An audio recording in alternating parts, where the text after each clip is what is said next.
Hey everyone, today is Thursday, the 27th of February 2020. This is The Gap, episode 505. I'm Luke Lawrie. Joab Gilroy is here, and boy, do I have some exciting news for you, Joab.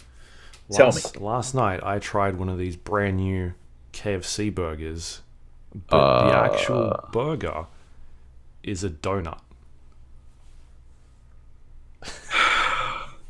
And I'll tell you what, I'm still here.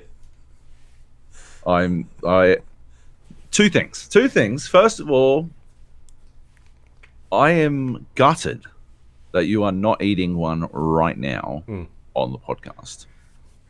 And second of all, I am unbelievably jealous. How did it taste? So it's two fucking donuts and a giant bit of chicken shammed in the fucking middle, right? Yeah. So it's just like a fried chicken in the middle with literally two donuts on either end. Like two Krispy Kreme donuts. Yeah, that is it. Like the original glaze. Yeah, like the soft sort of glazed donuts, and then just a piece of chicken in the middle. It's like a boneless chicken. There's no like sauce or anything. The sauce, I guess, is just like the stuff that's on the donut itself. So it was really good. Donutches. Yeah. It's good. Extremely hard to sort of handle in terms of like how you're going to eat this thing, because you're kind of just squeezing together a donut sandwich with chicken in the middle, and there's just like sticky syrup everywhere. Because when you squeeze those glazed donuts, like when you push them in, right, the glaze is sort of hard, a little bit hard, right? And like not only is it hard, right, so it cracks like ice magic. Remember ice magic, right? Cracks like ice magic, but then it also melts faster than anything alive because it's literally just sugar and water, right? So it just fucking melts. That would be quite the challenge. But on top of that, you've got this hot piece of chicken in the middle, and so it's all melting off anyway. So you open up the box, and there's just like clear white sort of sugar just melted everywhere. And you're chicken like, what juice. the fuck is this? Yeah, and then you try to eat this thing, and there's just it's sticky. It's sticky all over the place. It's terrible. So in terms of the taste, it's pretty awesome because you get what you get. It's a donut with chicken. But it's it just makes sense, right? Right. Why is it taking humanity this long, right? But yeah, on the other end of the scale, it's like, how do I operate this thing? Like, you need a license to sort of figure out how to handle it. That's the hard part. But yeah, I rate it. It's my new favorite thing. I don't know if you've had like chicken waffles before, but it's up there with that. Like, you go to like a chicken waffle house, and you're like, this sounds like the stupidest thing ever, and you have one, and then you're like, oh my goodness, why aren't these everywhere? I went to Roscoe's Chicken and Waffles, which is the famous one. I went to the one that President Obama went to. And honest to God, it might have been one of the fucking worst experiences of my life. That shit is disgusting. I have made chicken and waffles, and it's fucking glorious. It's amazing. Like, my homemade chicken waffles, fantastic.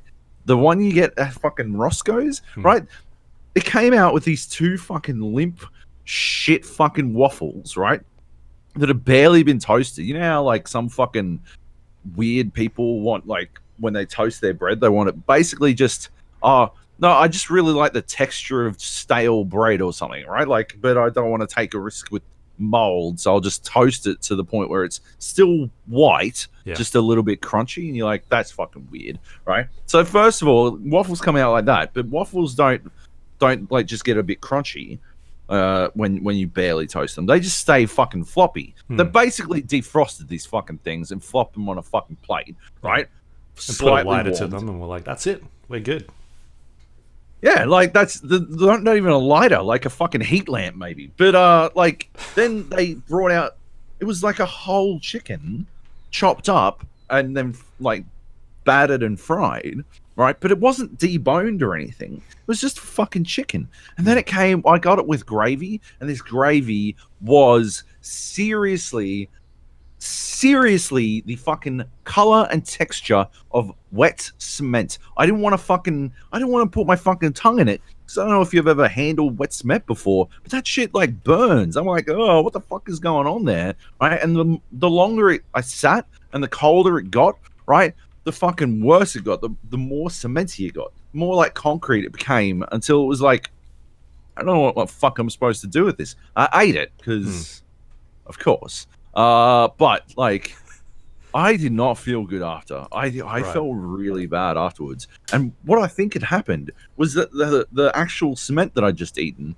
had formed a fucking plug in my guts, and it just sort of fucking plugged me up with chicken, half-cooked fucking undercooked fucking waffles, and a bunch of fucking syrup, concrete.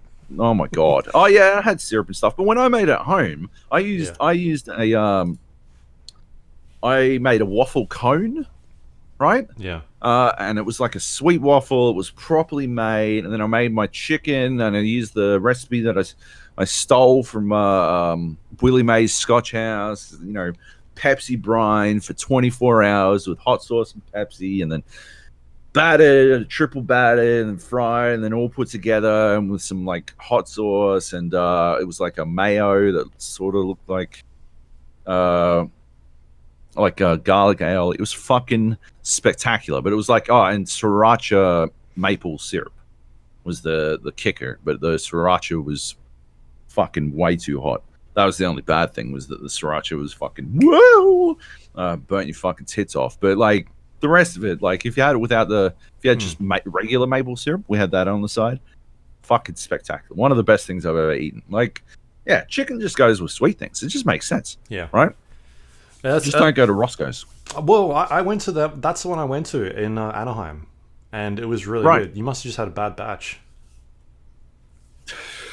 This is the one that President Obama went to. Like, what the fuck? But yeah, that's the thing. They reached their peak, and then they're like, we don't have to try anymore. We're done. We're good. We're finished. Yeah. God damn it. Yeah. I was so disillusioned with the idea, and I knew it couldn't be as bad as that experience had been, because, and so yeah, I just had to go and do it myself. But yeah. Anyway, so yeah, maybe one day it'll reach your shores. The chicken donut thing. You can buy Krispy Kreme. I could probably fucking do this myself, right? Yeah. I think that's what they are. I don't think they're making these donuts themselves. They're definitely getting them from somewhere. And it's probably Krispy Kreme. They looked like Krispy Kremes. First things first, I'm going to go on the KFC app, right? And I'm going to make sure it's not in the secret menu, because what if it's in the secret menu? I could have it for lunch today in an hour and 20 minutes, because we're running real late. Let's have a squiz. Come on. We're running really late, so let's wait while Joe looks at fucking the KFC app on his phone. Okay, so secret menu. What do we got this week? The Zinger Chipster, which is a twister with Zinger fillets and some chips inside of it. The Kentucky Snack Pack, which I've had before, is pretty good. And the Triple Stacker, which I've had, is 3 Zinger fillets, and then a layer of cheese between each fillet, supercharged sauce, that's their spicy sauce, and then bacon. And honest to God, it's a heart attack in a fucking in between 2 buns. That one's pretty rough. That one, I had it. Actually, did I tell you last week I went to the doctor, my doctor Mad Max, and she said, like, I had a blood test and they got it back, and like, I'm like fucking the picture of health. I'm like fucking perfect health. I thought for sure I was gonna have bad cholesterol. Like, if anything, right? If I was gonna have anything, it's either diabetes or cholesterol problems. And I got nothing. They're like fucking. Maybe they've switched your good, file baby. with someone else. Yeah, it's possible. Like, how do I not? I don't understand. They've got like this 16-year-old sort of girl, and she's like, "Well, you've got liver problems." Actually, yeah, that one I was pretty worried about as well. But no, yeah. Wow, Tiffany, you need to stop drinking. Fucked. For an 11-year-old, you have made some terrible choices. Let's go. Anyway, so I'm very jelly, but I think I could probably make it at home. I think I'd just get the zinger fillet, right? I'd do a zinger, right? They don't do zinger over there, do they? They don't do a lot over here. They basically just do like, because I was looking at the menu, and it's kind of like chicken tenders, your regular sort of drumsticks, and like a burger with some sort of like some sauce on it. I don't know. Otherwise, like that's what they do. Whereas back home, it's like zinger burgers and twister wraps and popcorn chicken. Yeah, all this combo. Stuff. Yeah, I don't know. All right. Well, yeah, I'm gonna do it with a zinger because it's obviously the superior fucking chicken. Yeah. And yeah, I'll report back. Because yeah, I'll just find some fucking donuts, right? Yeah, I think that's what you do.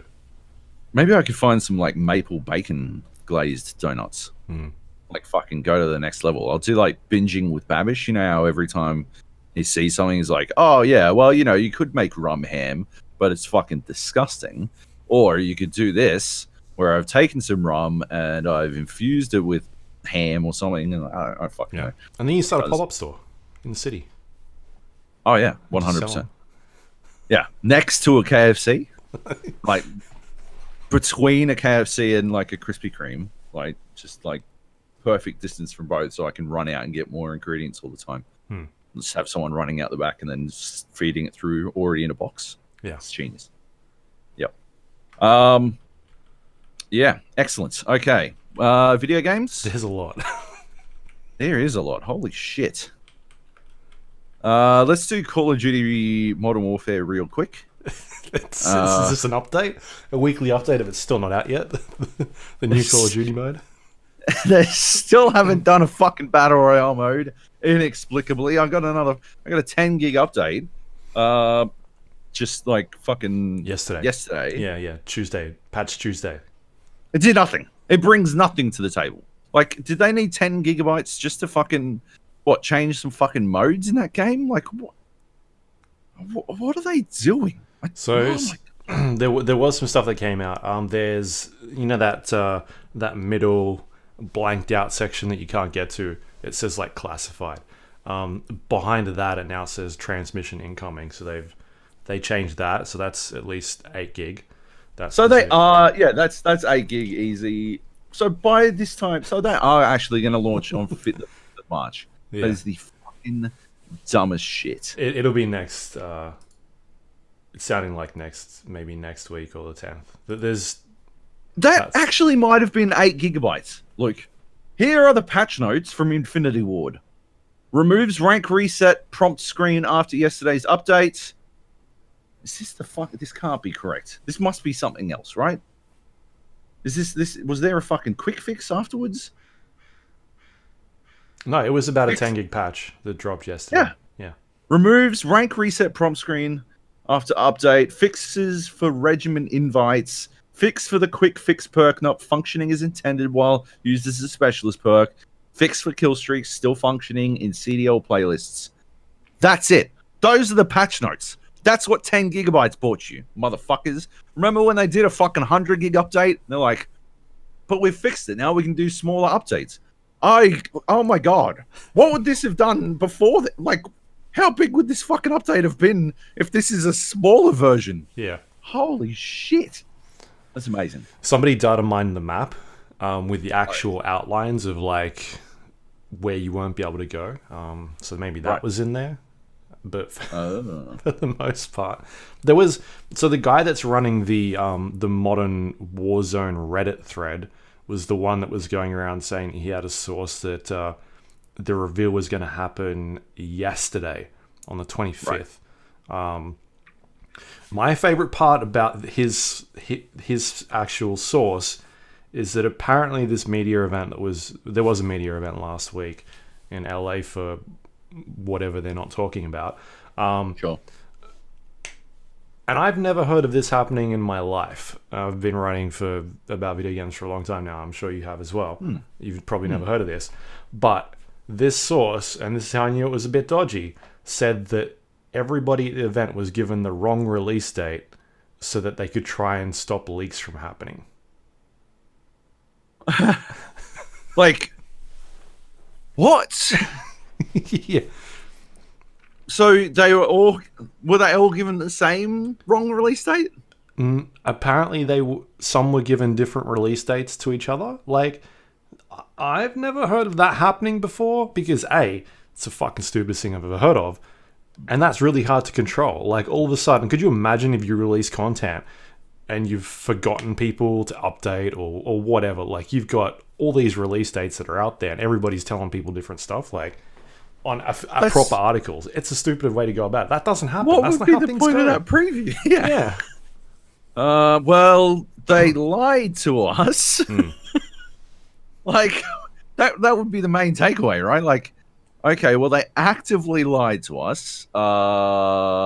So I guess I just have to trust that the rest of the shit they told me isn't also a lie? That's fucking insane. Like, yeah.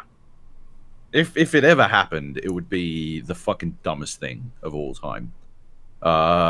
It would be such a fucking spectacle. Like, what? You don't even need that sort of spycraft. It's 3 weeks. What the fuck does it matter? And everyone knows about the game anyway. Yeah. You haven't fucking guarded anything except for pissing away a bunch of hype. That's fucking insane. Yeah. So, like, as soon as I read that, I was pretty sure that whoever this person was talking to was not an inside source or whatever, because that is I've never heard of that happening at all, and it sounds like the stupidest thing Unless ever. the source was told that they were going to lie, and that was the lie, and now the source has been found out. Ah, there you go. Now we know. Yep. Anyway, PAX starts tomorrow. We know Activision is going to be there with some Call of Duty stuff, whether or not they do something there, possibly.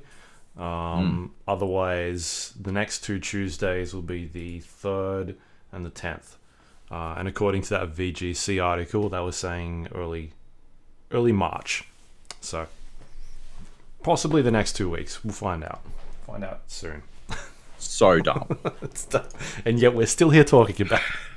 Well, that's not what... We played some Modern Warfare. Right, yeah. You're going to play Ground War, right? Well, that was the idea. So every Tuesday, Frisco organized this thing. Jump on our Discord, and every Tuesday at 8 p.m. AEDT, aka Australian Eastern Real Time, and we're playing like Battlefield 5. But this week at fucking 8 p.m., as if they did it on purpose, EA decided they needed to take the fucking servers down for Battlefield, so we couldn't play Battlefield 5. We just got fucking booted. We were like ripping shit up on one of the maps, and they just fucking booted us straight up. And so we're like, oh right, well, what are we gonna play? What else? What do we all have? And we landed on Call of Duty, and it was like first of all, we had a fucking hell of a time trying to get into a game of Ground War. Like, it took fucking ages, and it kept matchmaking us into higher brackets. It just couldn't find one. It's as if like there aren't enough players. Like, how few players are playing fucking Call of Duty? That's fucking weird to me, because there's crossplay, right? Like, that's pretty weird. So first of all, there was that, and then we jumped in. We played 1 round of Infected. Nate got... What's Infected? Infected is... So you got a bunch of people in, like, all in the server, and after a 15-second countdown, one person becomes infected, and they have to go kill everyone else. And when they kill them, those people will respawn as infected. Ah, cool. Do they have weapons, or is it all melee? Nate had a weapon for some reason, but every time I've played it, you're always only melee. Maybe it's the first person has a weapon. Yeah, maybe. I actually play a game, like pretty much the same game on it's called Zombie Mode on Krunker.io as one of the custom games, and it is infinitely better in Krunker. Like, infinitely. They've got all these custom maps where people like have full blown done like zombies style stuff. Like, you earn points for killing the infected players. and then you've got to spend those points to unlock new gates to move on to the next area, and you can like eventually finish. And we like the non-zombie players can actually finish and win the map by getting to a point where they escape the zombies long enough, but they have to be killing zombies constantly. They can't like hide in one spot or anything like that because the zombies just won't go see them. So yeah, it's infinitely better in Krunker. But anyway, and Krunker doesn't crash my computer every time I try to exit it. Krunker is a better game than Call of Duty, generally. Anyway, so that's the other thing. Call of Duty has been taking down my entire fucking PC every single time I try to exit it now. It just goes to a black screen and will not allow any input. And the weird thing is, I was in Discord at the time, and I could still hear everyone in Discord, and they could hear me. Like, I just couldn't do anything with my keyboard and mouse. So that's fantastic. What if you try and like Alt Control Delete and just end task from before you actually quit the game? Yeah, I'm gonna have to do it that way from now on, just to get out of like. But when it restarts, you know, it updates the playlist, and then it's like, it needs to restart to do this. Right. That takes it down as well. So that's pretty good. We tried getting a new computer. It's just a really well-made game. You can tell because it took 10 gigs to update some sort of fucking CDL playlist or some shit. Anyway, so there was that, and then Nate didn't enjoy Infected at all because everyone just camped in one spot and didn't do anything, and then just shot him the moment, and everyone's got claymores, and yeah, it was fucking lame. So we moved on, and I tried to tee up a game of Search and Destroy and Domination. In quick play, you just untick everything you don't want to play, and then you tick the two. And so yeah, Search and Destroy and Domination. Thought that'd be good for the three of us. It was me, Frisco, and Nate. So did that and got put into a team deathmatch game, even though it wasn't in the list. I went and checked, and it wasn't in the list. Frisco was giving me shit about unticking TDM. I had unticked it. It wasn't there. It was just Call of Duty's fucking just up to their old tricks, I guess. Anyway, so eventually after that, we went and just did private games of gun game on the smallest maps we can do with just the three of us. Yeah. But we had our own set of rules. It was realism mode, so you didn't have a HUD, and you weren't allowed to ADS, and you weren't allowed to kill someone if you weren't moving. So it was like goofy as fuck, right? Like we're literally just jumping around the map, jumping off tall things and shooting each other on the way down, and like doing our best to like no scope everything. And it got really rough on a couple of like the sniper rifles, and my key takeaway of the game event was Frisco twice on one weapon, and then a second time on the next weapon. But 3 times he knife stabbed me, which lowers you a level. It doesn't rob you a level. Yeah, it just lowers you a level. But 3 times I managed to finally get off the Kar 98, a bolt action fucking rifle that is unbelievably difficult to get kills with from firing from the hip while jumping. Yeah, I finally get off it. Is that a new weapon? I feel like they only just put that in recently. I'm not sure. I got no idea. But then he stabbed me, and I got put back on the fucking Kar 98. I was literally going to fucking murder him. It was driving me bananas. But then, yeah, that was it. Each of us won a round. I won. The only round I won, we ran out of time on, which is a bit devastating. But yeah, we had fun in that mode, but we literally made our own fun. And yeah, like, I don't know. It's just weird. It's weird that you couldn't get any games. Yeah, it's weird that we couldn't get any games. It was peak time too.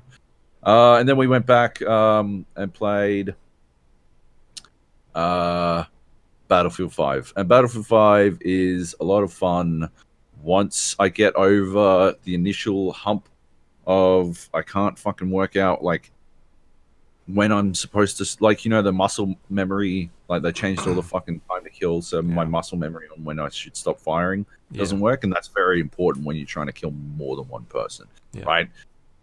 And once I get over the initial hump of trying to work out how long I should shoot my guns for, I have a lot of fun because I can actually fucking kill some people.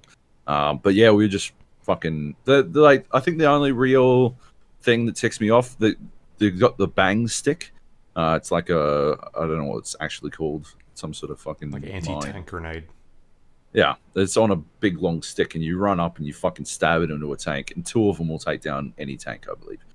But the Staghound drives faster in reverse than you can run charging with the fucking bang stick, which is just fucking. I think that's just dumb. Like, it should be not faster. Like, I understand that it's a tank and it's technically a 4-wheel tank, but it's still driving in reverse, and it should still have all that armor. And I'm a sprinting dude holding a fucking stick. Like, I would hope I could fucking outrun a giant tank driving in reverse. Why just not throw it? Yeah, well, that'd be good too. But yeah. So that's the only thing that ticked me off. But the rest of the time, we had a fucking ball killer time. It was fantastic. You got the, like, you can basically now, as an assault squad, we were a squad, I think 5 out of the 6 games.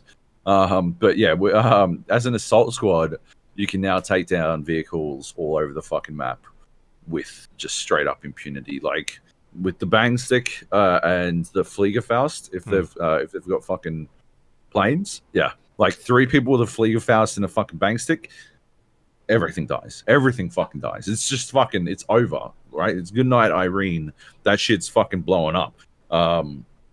So yeah, that's a really good fucking fun time. Had a lot of fun with that. But yeah. And that was Battlefield. But yeah, jump in at 8 p.m. AEDT on Tuesday nights and play some Battlefield with us.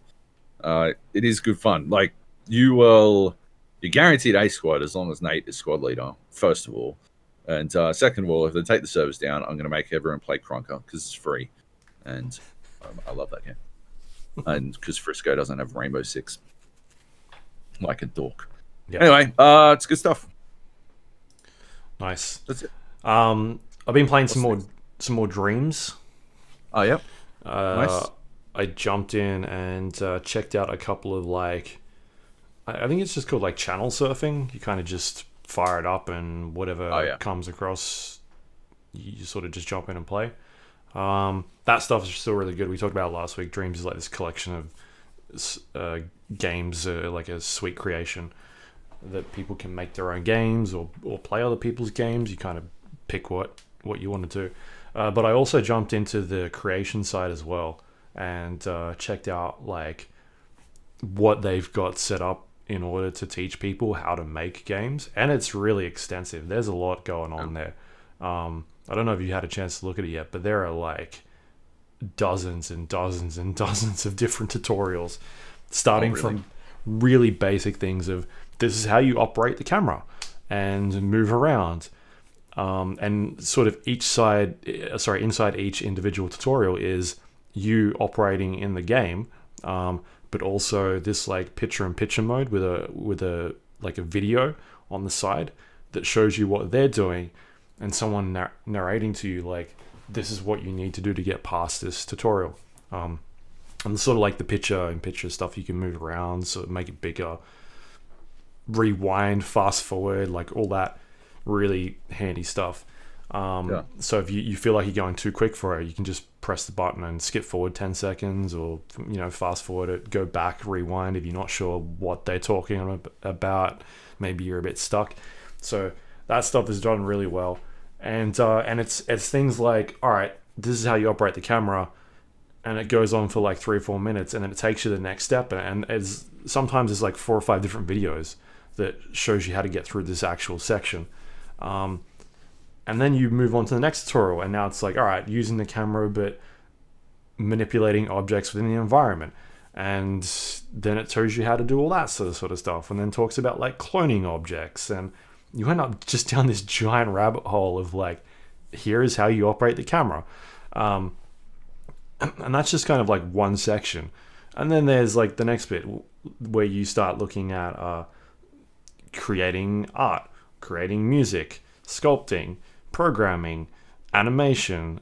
Like there's just this huge list of different sort of subsets of stuff that you can learn about, and each one is like, this is a beginner tutorial, this is intermediate and advanced, and there's just a lot of resources there that you can kind of dive into to look at how to make this stuff. There's just so much going on.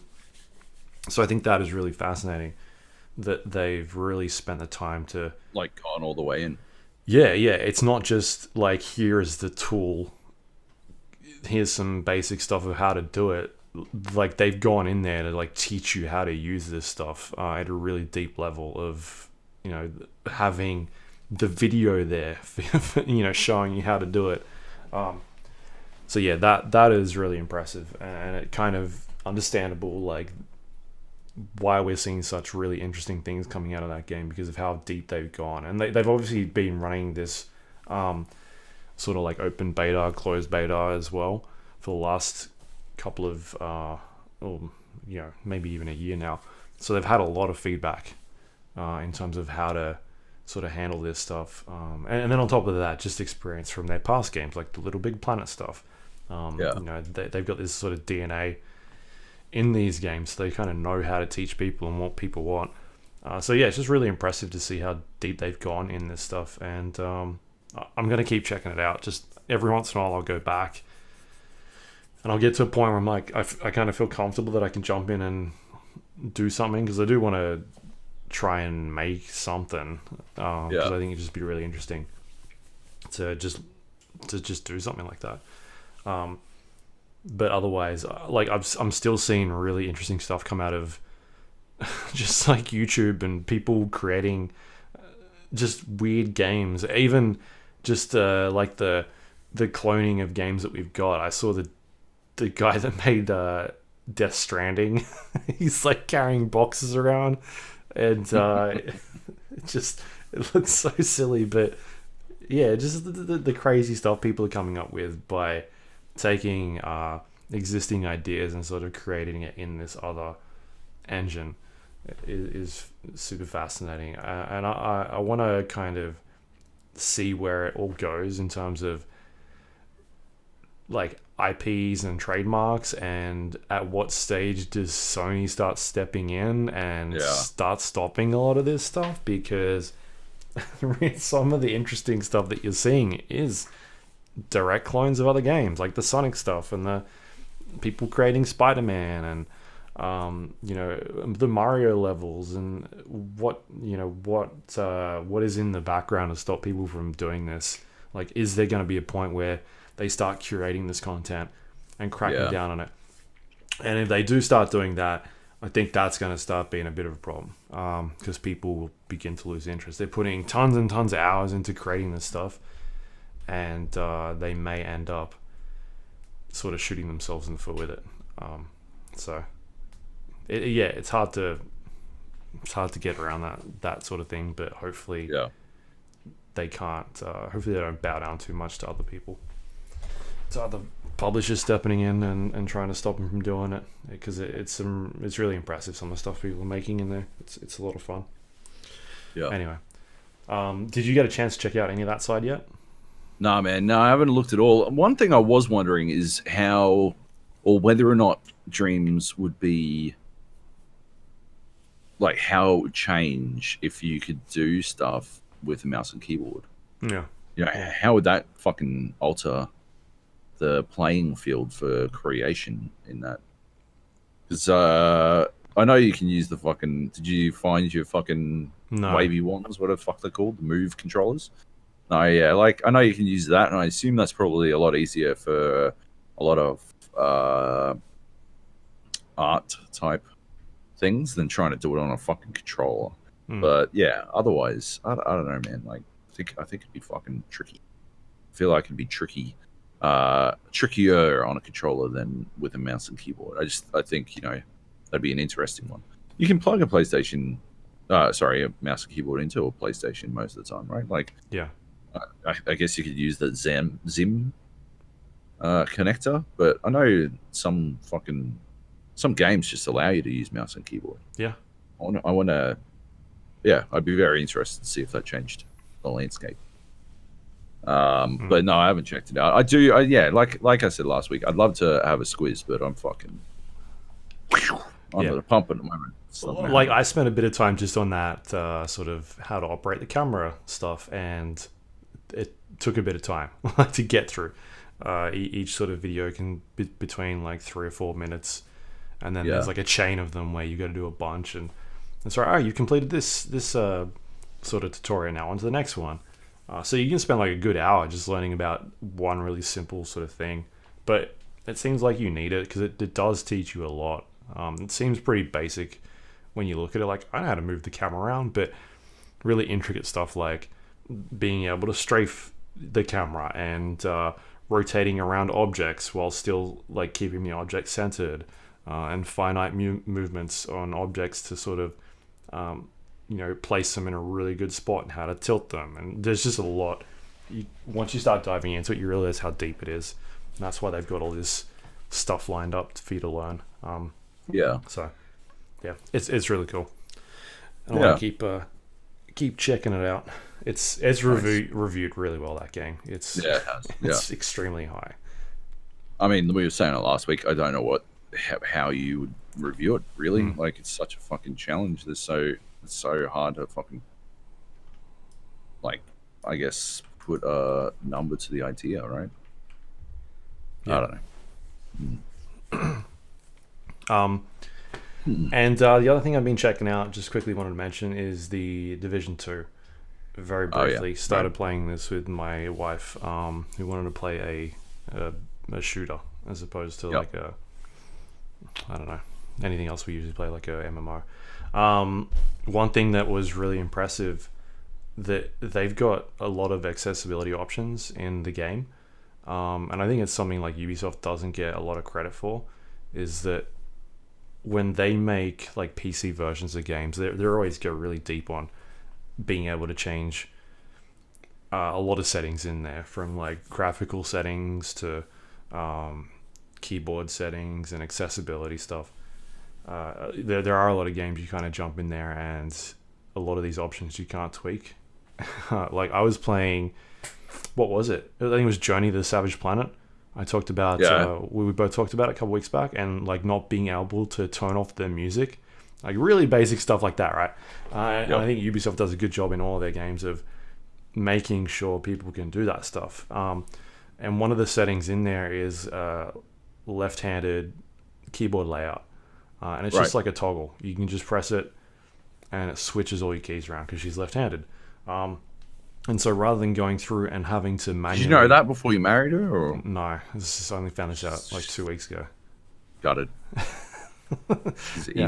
So, rather than going in there and actually trying to remap all these buttons, you just click the thing and off it goes. It just remaps everything for you, like sort of reverses all the keyboard layout for another player. Like, we've played other games where it just doesn't do that. And then she's have to like use the arrow keys or something like that to try and move around. And at that stage, I was like, you can't use arrow keys on this particular game. It's gonna be too hard. There's too many things going on. So being able to just click a button and automatically save yourself like a bunch of time, like 10-15 minutes, or even just having that in there. So some games don't let you customize your keys.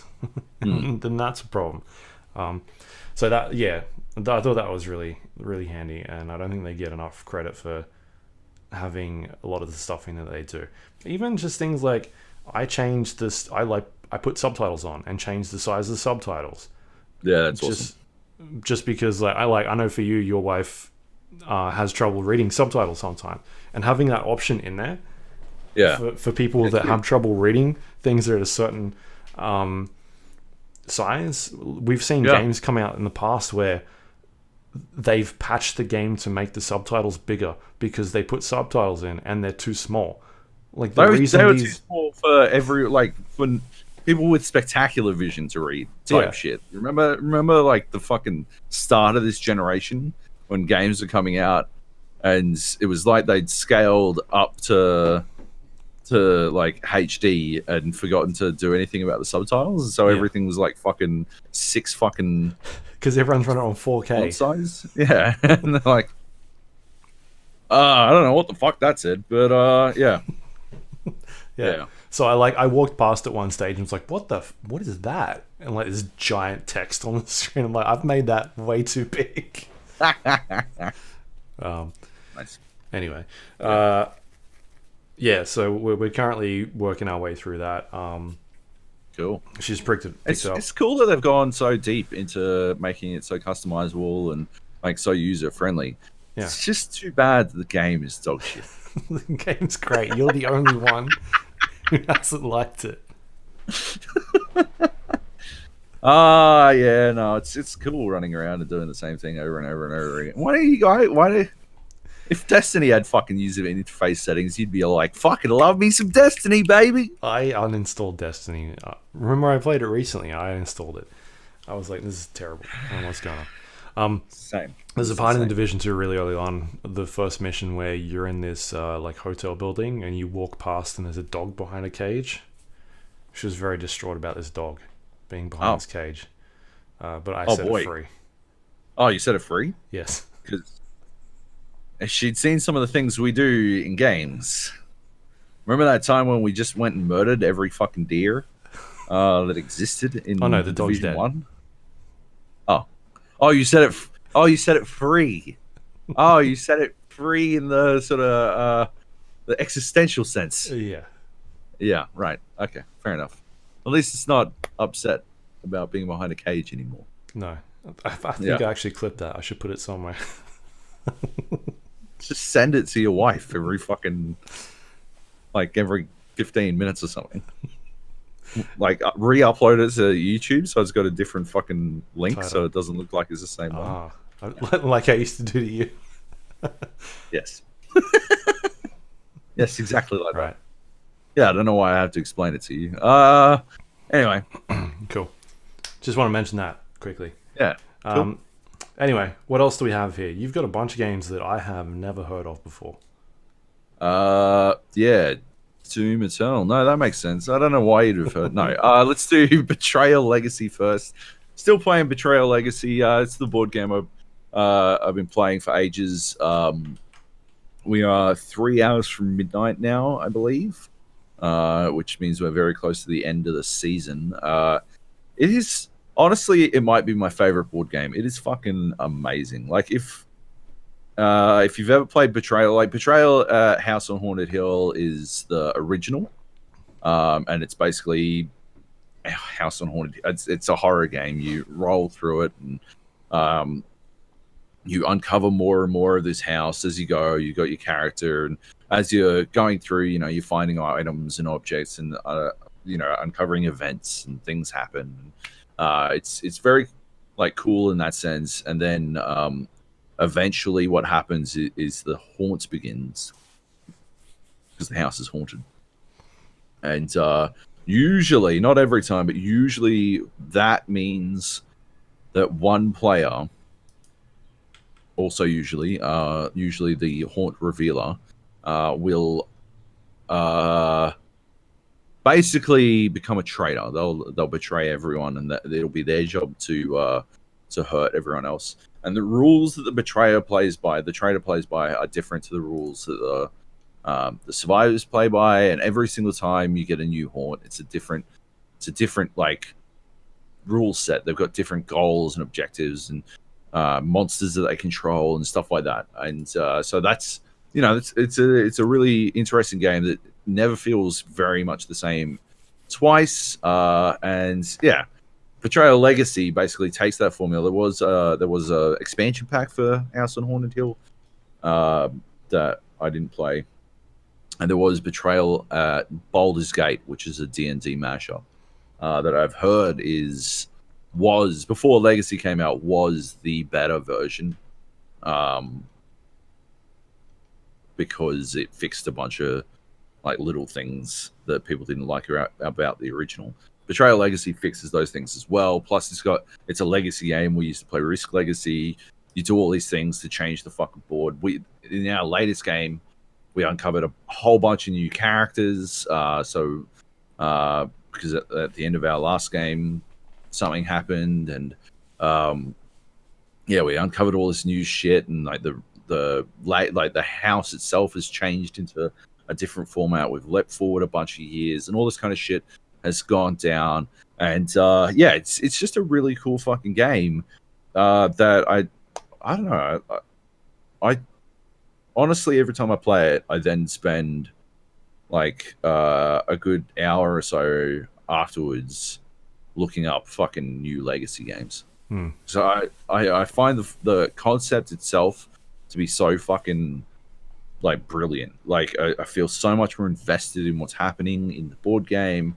I know it has an end state, so it's not like, you know, we're playing it more because we want to like achieve something, we want to get somewhere, stuff like that. Like, yeah, it's just a fantastic game. So Right.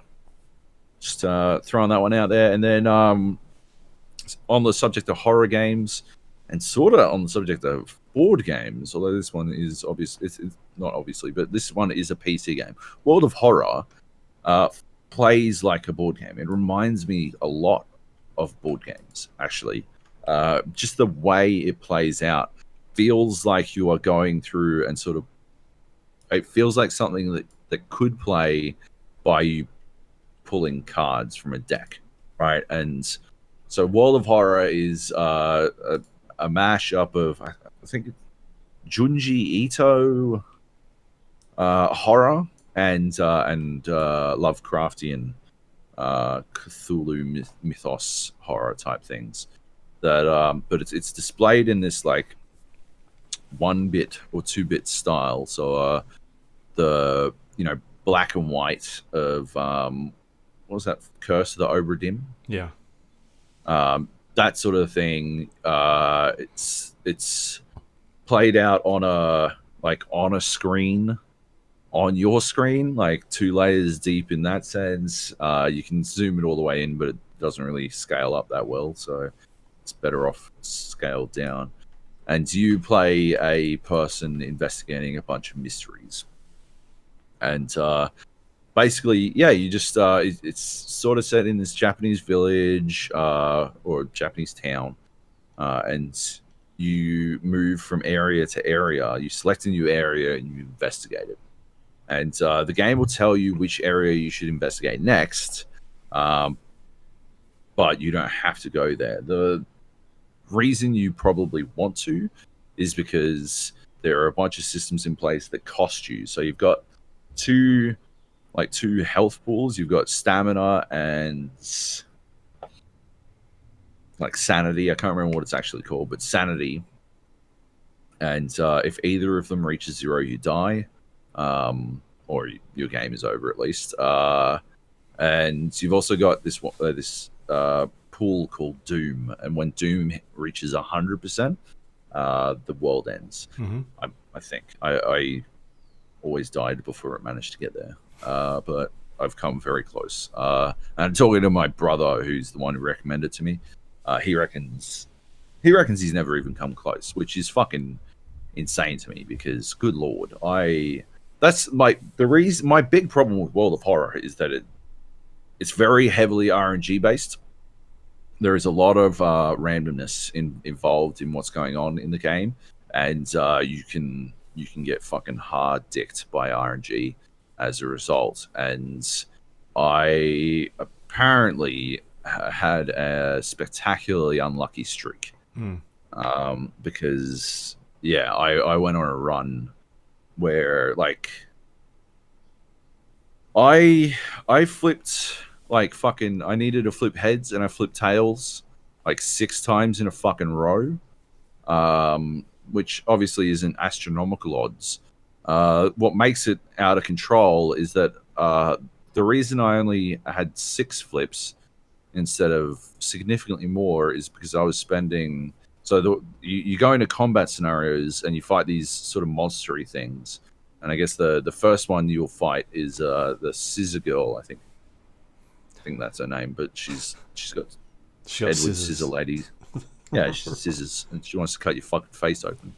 and I found her fucking spectacularly easy to defeat. But it's sort of like, this is the tutorial mission. It's sort of teaching you everything you need to know about, making sure you do the investigation, investigate like the way the game is supposed to work, and like look into everything you can, and every area, make sure you leave no stone unturned type thing.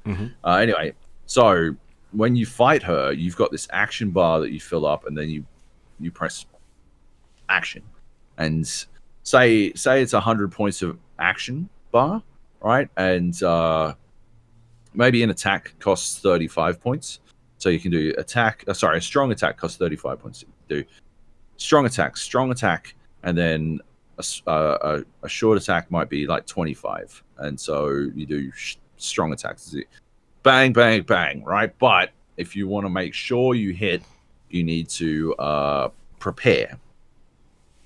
So that costs like 20 points. And so you do 20 points plus a strong attack plus a short attack, right? And that equals up to what, 20, 55, 80. And you could prepare again, but there's not really any need.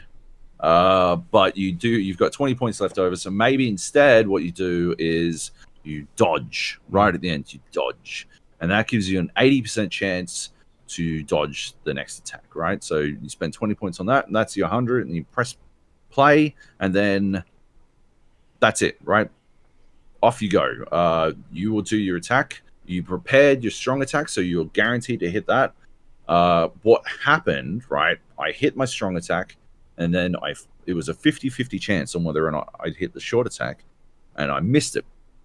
And then I had an 80% chance to dodge, and 3 times in a row I failed to dodge, while also failing to actually hit, which meant that instead of killing an enemy that should have been, this was not the Scissor Girl, this was another enemy, but instead of killing them, I just fucking died in a scenario that it shouldn't have gone down like that, right? Like, yeah, if it's the fucking XCOM situation of 95% to hit, and you're standing there with a shotgun up some cunt's ass. Yeah, you're like, roll, and then he fucking whiffs it, and you're like, that doesn't even make sense. It happens 3 times straight. Like, yeah, and you're like, well, just fuck me, I guess. Like, good lord. And it's just such an unsatisfying way to fucking get to the end of an adventure, and it reminds me a lot of Underlords, something I wrote about extensively in Underlords, my review on GameSpot, which might be live by the time this goes up. I have no idea. I don't know. I'll have sent it at least. You'll definitely be able to read it by the weekend. But something that I wrote about is the idea of bad RNG. This idea of, like, whenever you cannot manage RNG, right? Whenever it's not something you can account for, that is when RNG becomes bad. Right, in my opinion. I mean, some people love it. Some people are fucking in for the thrill. Some people are like fucking rolling the dice at craps and shit, right? Like, they're there, right? But there's a reason that the most popular variant of poker is Texas Hold'em, and that's because you can, poker is at the end of the day a game of fucking random chance ultimately, but you can manage those odds very well. Good players manage those odds, right? And a lot of the other variants of poker, you can't manage the odds anywhere near as well, which is why Texas Hold'em is the king of pokers. That's my problem with World of Horror, is that I felt what was happening was I felt I was managing my odds as best I could, and I was still fucking failing miserably. And I actually went through the game with my brother to see if I did anything wrong or anything differently, and I didn't. Like, not only did I randomly got deep dicked by bad rolls, but I was also like running into negative encounters more often than he did. Because every time you go to an area and you investigate, there's a percentage chance that you will have something bad happen or have something really bad happen, right? Like it's a game called World of Horror. You're not going to have a fucking top-notch time, right? It's supposed to be somewhat fucking imposing, right? But yeah, the difference, like, you feel relieved when just something bad happens, right? And yeah, like, according to our conversation, I just had I was getting a lot of really bad happening as opposed to just bad happening. And so even when I got into in the combat situation, I was already in a worse off state. I'd already taken a lot more damage to my 2 fucking bars, and I had way more doom. So I was just put in a precarious position. And even then, having fucking barely fucking played the game, I was still, from as far as he could tell, playing correctly, you know, and that just feels bad, you know. That's one of those things where I don't know what they do to change it necessarily. I mean, as always, I guess, you know, in the Underlords review, I talk about weighting of RNG. I don't know if that's something that they will want to do in a game, a horror game necessarily. But horror only works if the possibility of a qualified success is there. You know, like, people become despondent if they figure they can't fucking win, right? Like, that's not horror anymore. You need hope. Hope is necessary for horror to fucking exist. Otherwise, once hope disappears, it's no longer horrifying. It's just inevitability, and that doesn't work for games. It might work for, I don't know, terrifying psycho creatures, but fingers crossed, I haven't met any, so it's not really something I've had to fucking contemplate all that much. Anyway, so that was a bummer, but apparently, it was just RNG. Like I said, some people don't have that big a problem with that sort of style of game, and as far as I can tell, a lot of people are really liking World of Horror. It literally could just be a case of I got world class unlucky, and I just don't want to go back in and find out, right? Like, how many times do I have to be world class unlucky? It's not like I only played through it once. I played through it 3 times and got fucking cocked up every single fucking time. I don't know, it's crazy. Anyway, and so like I said, great use of the artwork, great, really good writing, very interesting gameplay, just dicked by RNG. Right. Yeah, I've seen it floating around on Steam, and I think I got some emails about it, screenshots. As soon as you said Return of the Obra Dinn, immediately knew what you're talking about. So that very similar, old school, classic black and white pixel art sort of stuff going for it. Yeah. All right. What is Quantum League? Quantum League was a game that hit closed beta weekend, I believe. Over the weekend. Okay. Is it closed beta weekend? I don't know. Or maybe it's just open beta. Oh no, it's open beta. I just don't know if it was a weekend long or not. Anyway, it's great. It was a great open. Anyway, Quantum League is a game that hit open beta on the weekend. It's a shooter, and it is. I only played it 1v1. I think there's a 2v2 mode, but I never fucking got into a game of it. So from my perspective, it is a 1v1 game where you play 3 versions of yourself. So it uses a temporal paradox to give you the opportunity to play through the same, I think it's 18 seconds, 18-second period 3 times in a row. So you've got 3 different lives. Your first life runs out, does something, ideally shoots the other person. And then your second life runs out, does something else. And then your third life runs out and does something else. And depending on the mode, there's either capture the point mode, or there is a fragging mode, just sort of you've got to kill more of them than they do of you mode, like a deathmatch mode type thing.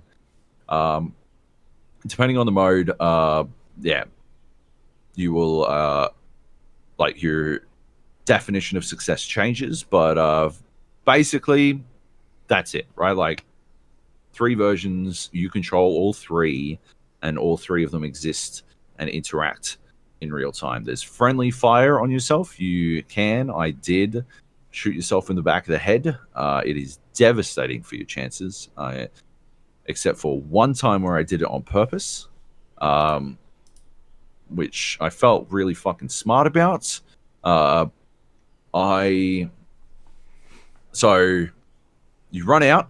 My first guy runs out. I had to capture the circle in the center. I shoot the other guy. I run into the circle in the center, and then what I was doing was, let's say I'm going south to north. I was making sure I was sticking to the southern side of the capture area, right?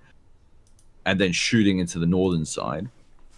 And then on the second one, my second life, my guy runs in. The second guy, like this, my second enemy shoots the first guy, my first guy, right? Immediately targets him, which means that his first guy never dies, right? And then runs into the circle in the center, right? And then my third guy, I run up, shoot his second guy immediately before he can shoot my first guy. I'm having an aneurysm trying to work out how to fucking phrase this. So now there's a guy in the middle.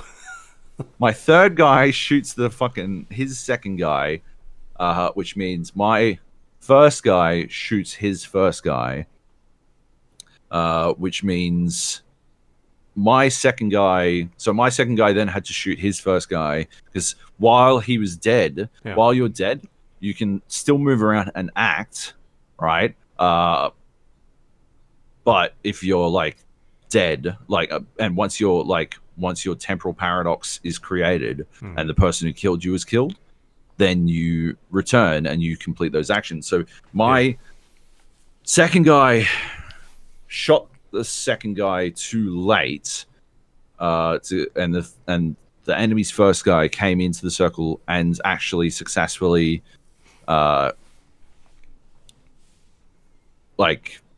capture the circle. And so I shot him, and then when my third guy shot the fucking second guy, which meant his first guy was still dead, my second guy ended up murdering my first guy because he was trying to shoot, because he shot into the southern half of the fucking circle, and you walked in. So he actually wound up doing him in, and so what I did, so neither of us captured the circle as a result. And so what I did on the next one was I waited until late enough to not create another temporal paradox, and I shot my first guy. Instead of doing anything else, I shot my first guy so that my second guy wouldn't get shot. He would still be able to complete his actions, and right at the end, he captured the circle, and I won the round, right? So that's basically every fucking round. It goes something like that, right? In the deathmatch one, you you shoot a dude, and in the second round, that dude shoots your second dude, and so there's also health pickups around the map. They don't they're used, and then that's it for them, right? So if you can grab a health kit, then you can come back into the game, even if you're temporarily dead. That health will bring you straight back to full, which is a little bit of an extra thing. So my first guy gets killed by his first guy, but I run over a health thing and I'm back in, so I shoot his first guy, right? The first thing his second guy does is not attack me, not attack my first guy. He runs over and he grabs that health kit, right? Because it still exists in the first 5 seconds of this round. So he runs over and steals the health. and then that means my first guy can't come back via that health anymore. So what I have to do now is kill 2 people, and I know I had to kill 2 people because I didn't get to the health in time. And then that sort of changes how you think about the layout of the game. Yeah, you got to manage not just your health, but their health and their temporality and that sort of stuff.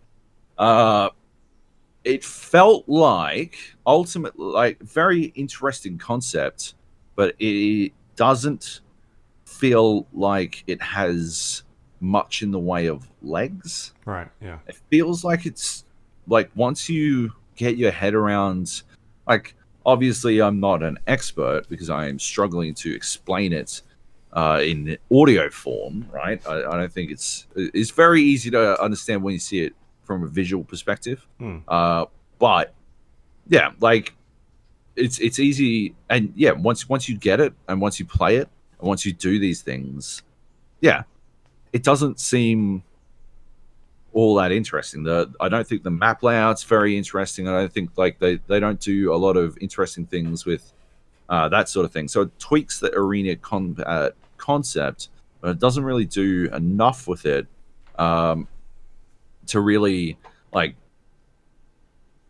I don't know. Once you're over the initial hurdle of thinking in time paradoxes, yeah, it sort of just becomes an arena shooter where there is actually there's a slight element of RNG. I couldn't 100% confirm if this was what was happening. I would say I'm 99% sure this was what was happening, but if you go into overtime, it then extends the lives of like your 3 people, so it gives you an extra 18 seconds, so the round will take 36 seconds. And I think there is a coin flip on whose third person gets replicated, right? Because it seemed to do one person was recreated, one person was replicated, right? So they continued on. Or like if all 3 of you were still in the arena, all 3 people would continue on, right? If you're not starting from the initial start point in those overtime sequences, you are at a significant disadvantage. And so if you're the third person, if your last person was the person in the middle of the arena as opposed to being recreated, right? This happened a number of times. If I was recreated, I guarantee you I won. And if I was replicated in the middle of the arena, if I did not start from the starting area, it was a fucking uphill battle to win. You are in a much trickier position to win because the replicated person, as opposed to the recreated person starts with a full clip of ammo, while the replicated person starts with whatever ammo they had left in the gun at the time of the fucking timeout, right? At the time the overtime began, which often, if you're trying to fucking murder someone, is not a full clip. You have to reload, and then you have to find them, right? Meanwhile, they know where you are because you can see where the replicated person will be in the arena. Like half the time I was in midair, and just picked off before I could fucking land type shit. Like, yeah, it's that's not good at all. Like, they should just fucking reset everyone and just keep making you play from there. But yeah. Anyway, it's just like, to me, it just sort of felt like the concept was more for obfuscation, and once you got past that layer, it didn't really have that much more to it. It's an interesting idea, but there isn't really enough. Like, I sort of think about that High Noon game, which was like a grappling like Quake sort of thing. Yeah, Quake type arena game, where everyone had a grapple hook, and that was a game where there was a lot of depth. Like, the addition of the grappling hook added a lot of depth. Because there was a high skill ceiling on, but I don't think managing your temporality, I don't think it goes that deep. It felt like I was bumping my head against the ceiling already, and there's definitely a chance that I am just not thinking in fucking HGOL's portals enough. You know, I'm just not fucking time traveling enough, right? There's definitely a chance. However, my gut feeling was no. I was pretty, like, you know, I'm not the I'm not the greatest, but I got it. I felt like I got it properly, and yeah, you don't feel like you get it.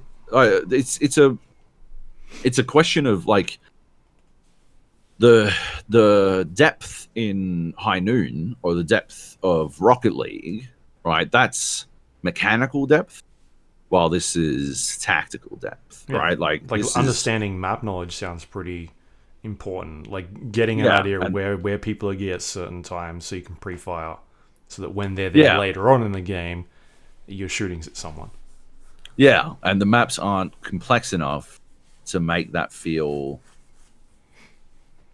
terribly overwhelming. You know, that's the thing, right? Like 100%. What I wound up doing on the point capture one was I would run up on there was like these 2 ramps, and I would run up with my first guy and empty a clip across the fucking, like, just straight across the fucking, from south direct north every single time. Then I'd reload and jump down and do whatever my first guy wanted to do. It didn't matter if there was someone over there. It didn't matter if like I thought they would go there or what. It meant that no matter what, they would not be able to run up that fucking ramp, right? Because they would eat a fucking hail of lead.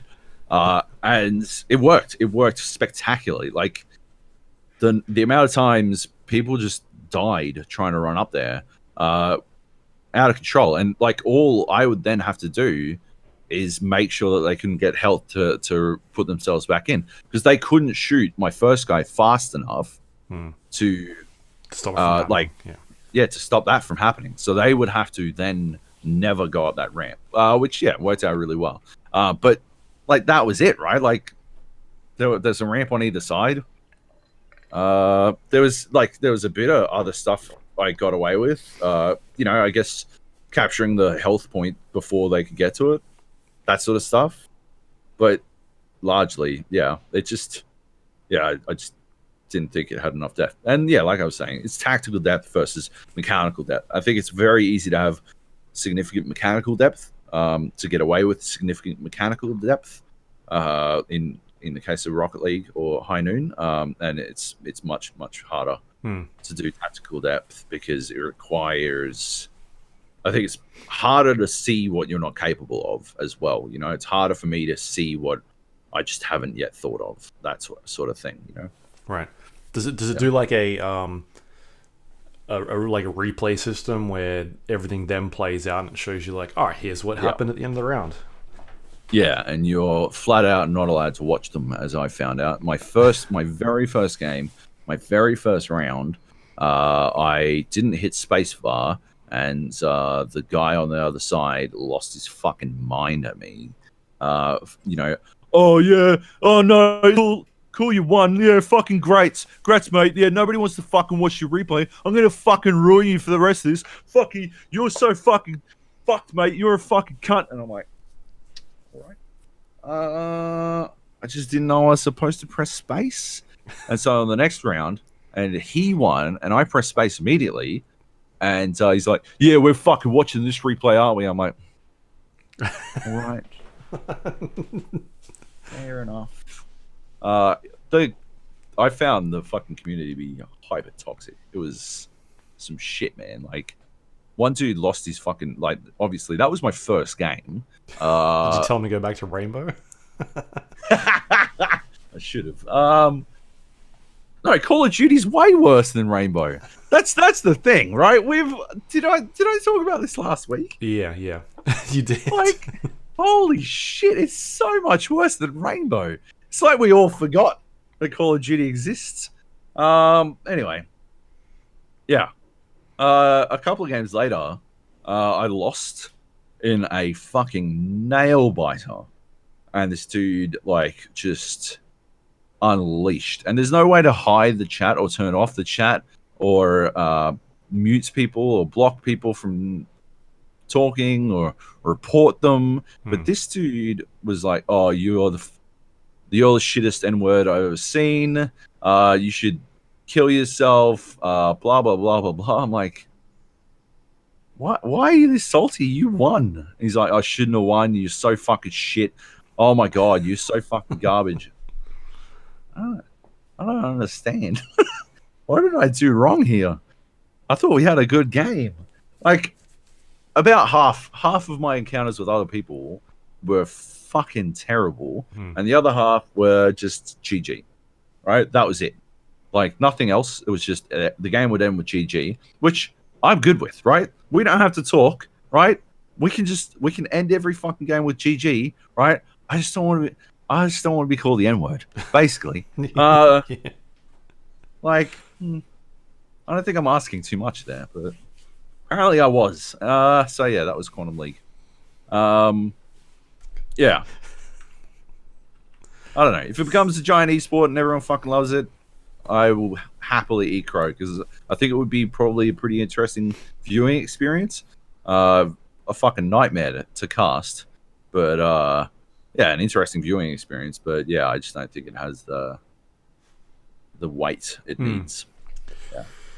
Yeah, I think when you start putting things like this is a competitive esports shooter in your bio title, you know that it's not going to be in for a good time.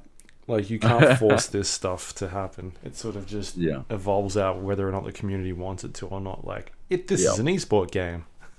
Yeah. Yeah. All right, so that's Quantum League. It's on the it's on Steam, and it looks like it's free to play at the moment. Yes. Yep. All right. Currently free. Cool. Next up, I might talk about Ori quickly. Ori and the Will of the Wisps, which is a follow-up to 2015's Ori and the Blind Forest. Did you ever play Blind Forest at all? Yeah, man. Yeah, we talked about it a bunch. I think it didn't come close to winning. It definitely made a couple of top I think it won a fives few things. Yeah. Because I remember Jung talking about it, but I wasn't sure if you'd also played it. I hadn't played it at the time that you guys were talking about it in the Game of the Years, but I played it after that. Yeah. Yeah. Okay. Yeah, I think I remember now. I think you maybe played it like in January or something like that. Anyway, so yeah, I really like that game a lot. Really challenging, sort of like Metroidvania style game with a fantastic art style, and I kind of think that's the thing that really separated it. Is you look at the art style and you're like, oh, this is pretty, like, you know, bright colors and cutesy sort of stuff that's going on, and then you play and you're like, oh yeah, this thing's a bit it's trying to kick my ass. Like, it's hard. Right. And so that's why I think everyone kind of really enjoyed it, and so that game came out, did really, really well, and they went to work on a sequel which was announced a couple of years back at E3. And since then, haven't really seen a lot of it. They've sort of showed off mainly trailers, and they've had like one gameplay demo that's been going around the last couple of years. Most recently was at PAX. Might have been just after E3. And I had a chance to play it then. A really short sort of 15-minute time demo. And when you play it, you kind of like, yep, this feels like Ori. Like, it's a familiar game, and they sort of seem like they know what they're doing again. And so this time around, Ori and the Will of the Wisps takes place, I'd say, a little bit after the events of the last game. So what happens at the end of the last game is you end up fighting the game's main antagonist, and it's sort of like this giant owl, and you end up orphaning the owl's baby, unborn, hatched like an egg. And so that's kind of where this game takes off. The egg's been hatched, there's a baby owlet, and you become friends, and you're sort of raising it. And at this particular point in the game, you're teaching this Al how to fly, and the both of you end up getting separated while this is happening, and then Ori is now trying to get back to this baby Al out of reckless parenting. And yeah, you basically pick up the game. It feels exactly like Ori. It's got the same sort of like jumping mechanics. There's an attack he's sort of got with like this blade that you can flick out, and it starts off really, really basic. It's a jumping 2.5D platforming game, but as you progress, you start unlocking extra abilities and extra sort of things in the world that can help you get to areas that were previously inaccessible. Like getting the grappling hook in Zelda, and then now being able to get to somewhere else higher up above you, like that sort of stuff. So eventually, you're now able to climb walls, or double jump, or fling yourself off of vines up to other areas and dodge onto projectiles to launch yourself even further, in the air to a different platform elsewhere. And so that's kind of how the game evolves, is you discovering these extra abilities and then being able to access areas that were previously not available to you. So from here, I guess one of the big main changes going into this game is that they've sort of branched off what you're able to do in the game. So the last game was kind of like going from point A to point B, and then from point B to point C. A very sort of linear style game. But you had these, you were still backtracking a lot, going and finding shards and then and that sort of stuff. Whereas this one, they've now put in like side missions in there, or side quests. And so completing those side quests, which aren't mandatory, but if you go and do those things, then you'll be able to earn more currency to be able to unlock extra abilities, or these sort of shards that you're able to equip with Ori that allows you to do, so it might be something like take 25% more damage, but be able to deal 25% more damage, or being able to double jump or things like that. So you're able to equip all this stuff, and you could sort of like mainline the game and play the way you want to play, just try and power through it. But if you do explore a little bit more, it'll sort of make your journey like a little bit more easier, because you're able to accumulate all these skills and sort of equip them how you kind of want, and just play it sort of at your own liking. So that stuff is pretty cool. They're sort of just expanding like the world and the things you're able to do in there now. The other thing I guess was a big standout in the game was the art style. This sort of like 2D platforming game, but having it still look like it was 3D, and they're kind of pushing that a lot further now. You've got like objects in the foreground, like the front of the screen, that move into the middle of the screen, like where Ori is moving around and interacting with the world, and then you'll see them like reach out into the background and like off they go into like the depths, and things like trees or stuff like that, like branches and plants. And it seems like, and I think this is what they're doing, it's not actually like a 2D game. They've built it in a 3D environment, but it's just on this 2D plane, and it makes it look like outstanding. It's such a good looking game. They've like, it's kind of hard to think of like looking at that first game, Blind Forest, and trying to imagine how they could sort of outdo themselves in terms of the art. Yeah. And they have immensely. Like, it looks so freaking good. I was going through, I recorded a bit of the video footage of me playing, and you can sort of just pause the game at any moment and be like, there's a screenshot. Like, and that is kind of what I did during, because I put a preview up, and I needed some assets, because the ones that were kind of that were sent through were a little bit older, and I was like, well, I'll just use the stuff I've got. So I went through and just found some screenshots, and they're just straight out of my gameplay session of just like, take an image and that looks pretty cool, stick that in. Like, this isn't stuff that Xbox has sent me or anything. So it Everything in that game looks amazing. There's one that I put up of like this frog on Survivor, and I just screenshot of that. It looks sick. So it's just sort of one of the, we're getting to the end of the life cycle of, I guess, the Xbox One. We've had the Xbox One X and S. We've reached this sort of pinnacle where we're really seeing a lot of games being pushed in terms of the way they look. You look at things like Red Dead Redemption, right?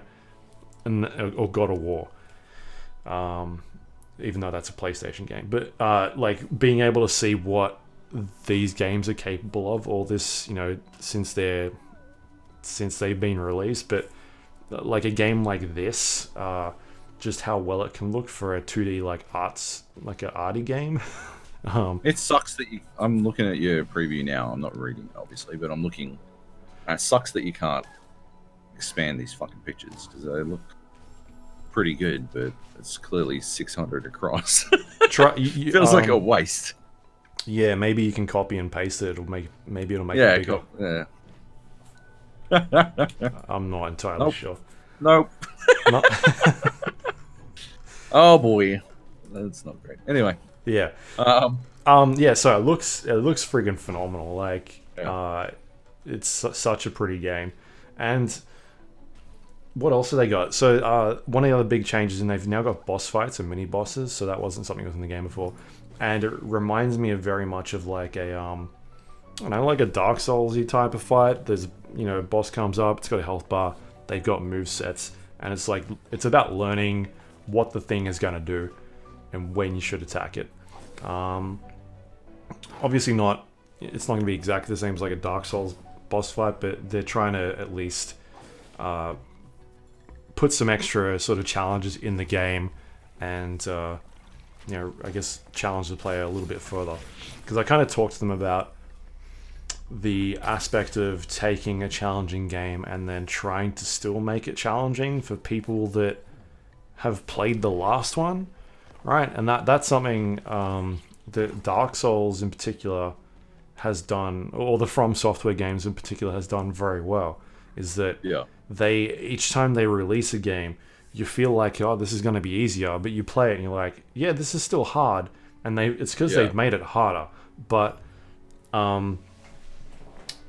they've done such a good job of like of still letting newer players come in and still get it. Like it's really hard to sort of to get your head around that, because I've gone back and I talked about this, like playing the original Dark Souls, having not played it, and then found it way too easy. But then on the other end of the scale, you go and play a game like Sekiro, and that thing will kick the shit out of you. Like you'll die 120 times during that playthrough. So finding that balance is really hard. And so what they're trying to do is sort of still make this game challenging for people that have played the last game, that aren't going to just jump in and be like, oh, this is kind of too easy. So they're putting these obstacles in there to make players think a bit more. On top of that, the last game didn't have a difficulty setting, so it was kind of just a one-size-fits-all type thing. And this time there will be different modifiers in there. Talking to them about that, it sounds like that it's not going to be moveset related, so you won't be fighting things and they'll have different movesets. It's primarily, I don't have the quote in front of me, but it was more like we're just tweaking damage and health numbers and that sort of thing. So things will take more damage, or they'll deal more damage for you. This is like just a lazy way approach of it. And then the other thing they're doing, and I think this is going to be a bit controversial when it comes out, but they've changed the way checkpointing works. So in the last, I thought you were going to say, I think this is going to be controversial, but you now have to pledge yourself to the Ku Klux Klan. Yeah. Every single time you reload the game. So there's a disclaimer. Yeah. No, so the Ori and the Blind Forest had a checkpointing system where you would use your energy to place like a soul link on the ground, and that'd be like your respawn area or your your bonfire or whatever you want to call it, your save state. Whereas Ori and the Will of the Wisps now checkpoints basically constantly throughout the game, like all the time.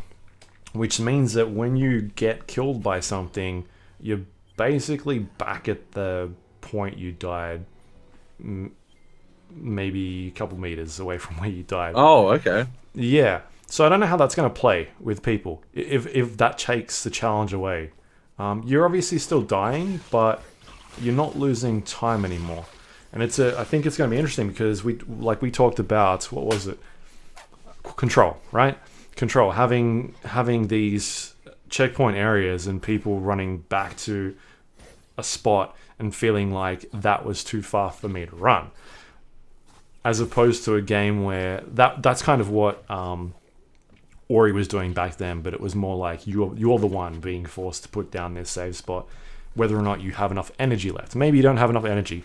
Maybe you've used it on healing yourself, or I don't remember what else you could do back in Blind Forest, but you could kind of spend energy to maybe restore some of your health or place down soul links, or I think you could use it to fire weapons, like certain weapons and abilities.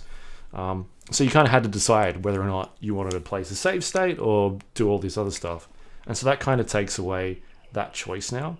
And maybe that ends up making the game too easy because there's no risk trying things anymore.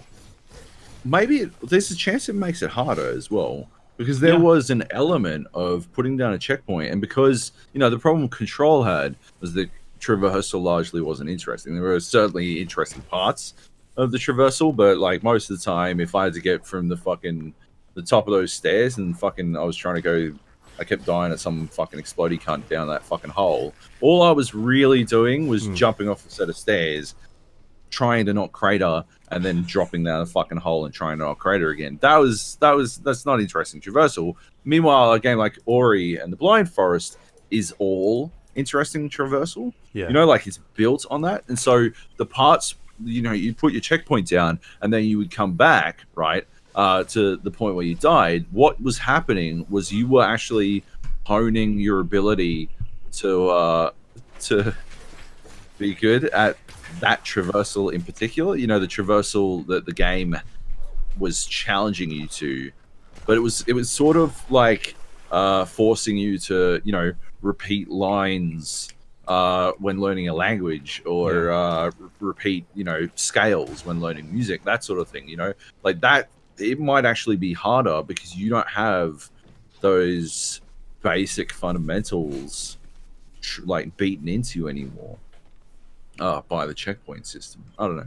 Yeah, it'll be interesting to see. I mean, you've obviously played it, so you will know. But I mean, that's the thing, is that I've only played so the first maybe 2 hours of the game, and it's kind of hard at that spot, that place, to determine how hard it's going to get, and whether or not it will be hard. So, did you feel like it made it easier? So I didn't die a lot. I died a couple of times, but at the same time, it's I think it's too early at that stage to tell. Right. Maybe it does get ridiculously hard, but I feel like if they're putting all these things in there for people, hopefully it means that they're trying to make it challenging, and then if you do find it too hard, that you can turn the difficulty down. So yeah, I feel like it's going to be okay, but maybe the purists might get a little bit upset about like, oh, this one's too easy or something like that. Right. But yeah, we'll see how that turns out. But it's cool that they've got a lot of that stuff in there to sort of make it a bit more accessible for people that look at that game and be like, oh, that looks really interesting, I want to play that. But then they jump in there and they're getting their ass kicked. The most purists just wouldn't die in the first place, so they wouldn't even need the fucking checkpoint system. This is true. Stop being a filthy casual. Yeah. Yeah. Exactly. So yeah, they've got the shard system in there as well, which I talked about, like being able to make the game harder for you, even harder. So that's something new that's in there. The The other thing they've got that I noticed, which wasn't working because they've obviously blocked a couple of things out there, but there's like speed running trials that you can kind of do. So getting from one point to another, it'll sort of record your time, and then you can challenge other people. There was what was it called? Not Spirit Trials, Spirit Shrines, which was like a wave-based encounter where you could trigger this event and it'd throw some enemies at you. You'd have to try and clear the wave and then it'd throw another wave at you. And once you'd done the whole thing, that'd kind of give you like another reward. So again, that's like another additional objective that you can kind of do, more like a side mission, so that you're not just focused on doing the same thing, getting from point A to point B. You can kind of explore a bit more and do this stuff to upgrade your character a little bit. The other thing is, I guess the music was highly regarded as pretty good. So they've got the same composer back to work on this game again. And when they actually initially came up with the idea of Ori and the Blind Forest, they brought in the composer, which is hopefully I don't butcher his name, Gareth Coker. I think that's how you say his last name. And so they basically did like a pitch for the game, and they had him compose a bunch of the music for the original game. And so he was brought on super early, and that is kind of why the music in that game was as good as it was, because he was on it for a number of years. And they did the same thing with him again this time around. So immediately after Blind Forest was finished, they went to work on Will of the Wisps, and Gareth was yet again, there playing the game. He's telling me that he's played like basically every build of the game. He may not be doing a huge amount of the music in sort of like the first 1 to 2 years of development, but he's still playing it and getting an idea of what they're going for, and he can still work on bits and pieces, but he gets an idea of the direction they're going in, and then from there he can, once things start getting to a point where he needs to really start working on this stuff, like he knows what it's about, he's played through the entire game, and he can just jump in and start working on it. He talked to me about how this time around he got like an upgraded studio to work with, and he recorded it at the same studio where they've done like Interstellar and Inception, so a lot of the a lot of that sort of stuff. He's British as well, so he recorded it in London with the London Orchestra, and also added a full choir to this game, which they didn't have in the last game. So he got a much bigger budget this time around to work on that sort of stuff. He got a lot of better equipment to also work on it, and then just the time as well, which is a big factor. So he's had I guess like he was talking to me about like having a brief and being given a brief of the things they want to do in this with this particular game, and it's kind of like, well, how do you they want to make things better, but how do you make the music better? So him really struggling to try and sit there and try and figure all of this stuff out. So having these extra tools at his disposal kind of makes things a bit easier. But also being, having him being somebody who plays video games and is able to have so much time to sort of sink in what that game is doing is really cool. He talked about like being able to hire extra sound. I think they weren't sound engineers, but they were more like sound instrument designers. And these were people that he said worked on Arrival and Into the Spider-Verse, the CG sort of like Spider-Man film. And so he like gave them a brief of like specific sounds that he wanted to use to be able to create as like a musical instrument, like Ori sounds, I think he described them as. And so he would give them a brief, they'd go off and come back with all these really weird, unique sounds, and then he'd try and incorporate them into the music. So that's like the sort of stuff that he didn't have last time around. So he's really trying to push that. So it's cool that they gave us some time to talk to the composer. That's right. He's really been attached to that project for a long time. And the other guy I spoke to was Daniel Smith, who is the senior producer at Xbox Game Studios. And yeah, so I talked to him about like a lot of the difficulty and trying to, like I said before, cater new players that haven't played it as well as the older ones, and like finding the balance between that. And so they've done a lot of work in trying to make that a bit more accessible and also challenging for new players. I tried to talk to him about like the speedrunning community as well behind the game, because this game like speedrunners obviously attract to pretty much most games, but platformers or games like this where they really get a kick out of that sort of stuff. So there's a lot of things they're doing in terms of like the spirit trials and stuff like that to try and challenge speedrunners, and that stuff is really cool. But otherwise, yeah, I think that's probably about it that I can think of for the game. Like, it plays really well. Didn't have any issues with it that I could come up with. Like, my only concern, as I said, is the checkpointing system, like how much that's going to affect the challenge of the game as you get further and further in. Maybe it won't be a factor. Maybe you just be like, all right, cool, I'm dying a lot, but I'm not being put back 5 minutes. Like, I'm not losing 5 minutes of gameplay because I forgot to save the game, or because I forgot to put a soul link down. Now I'm being put back at the start of this, whatever it was. Sometimes it could be just an enemy killing you. Other times it could be those really long sequences where they have you trying to escape something. So yeah. Anyway, it looks fantastic. That game is out in like 2 weeks, so pretty soon by the time you hear this. And it's also going to be available on Game Pass. So yeah, if you've got Game Pass, nice, check it out. It's going to be hard one to pass up.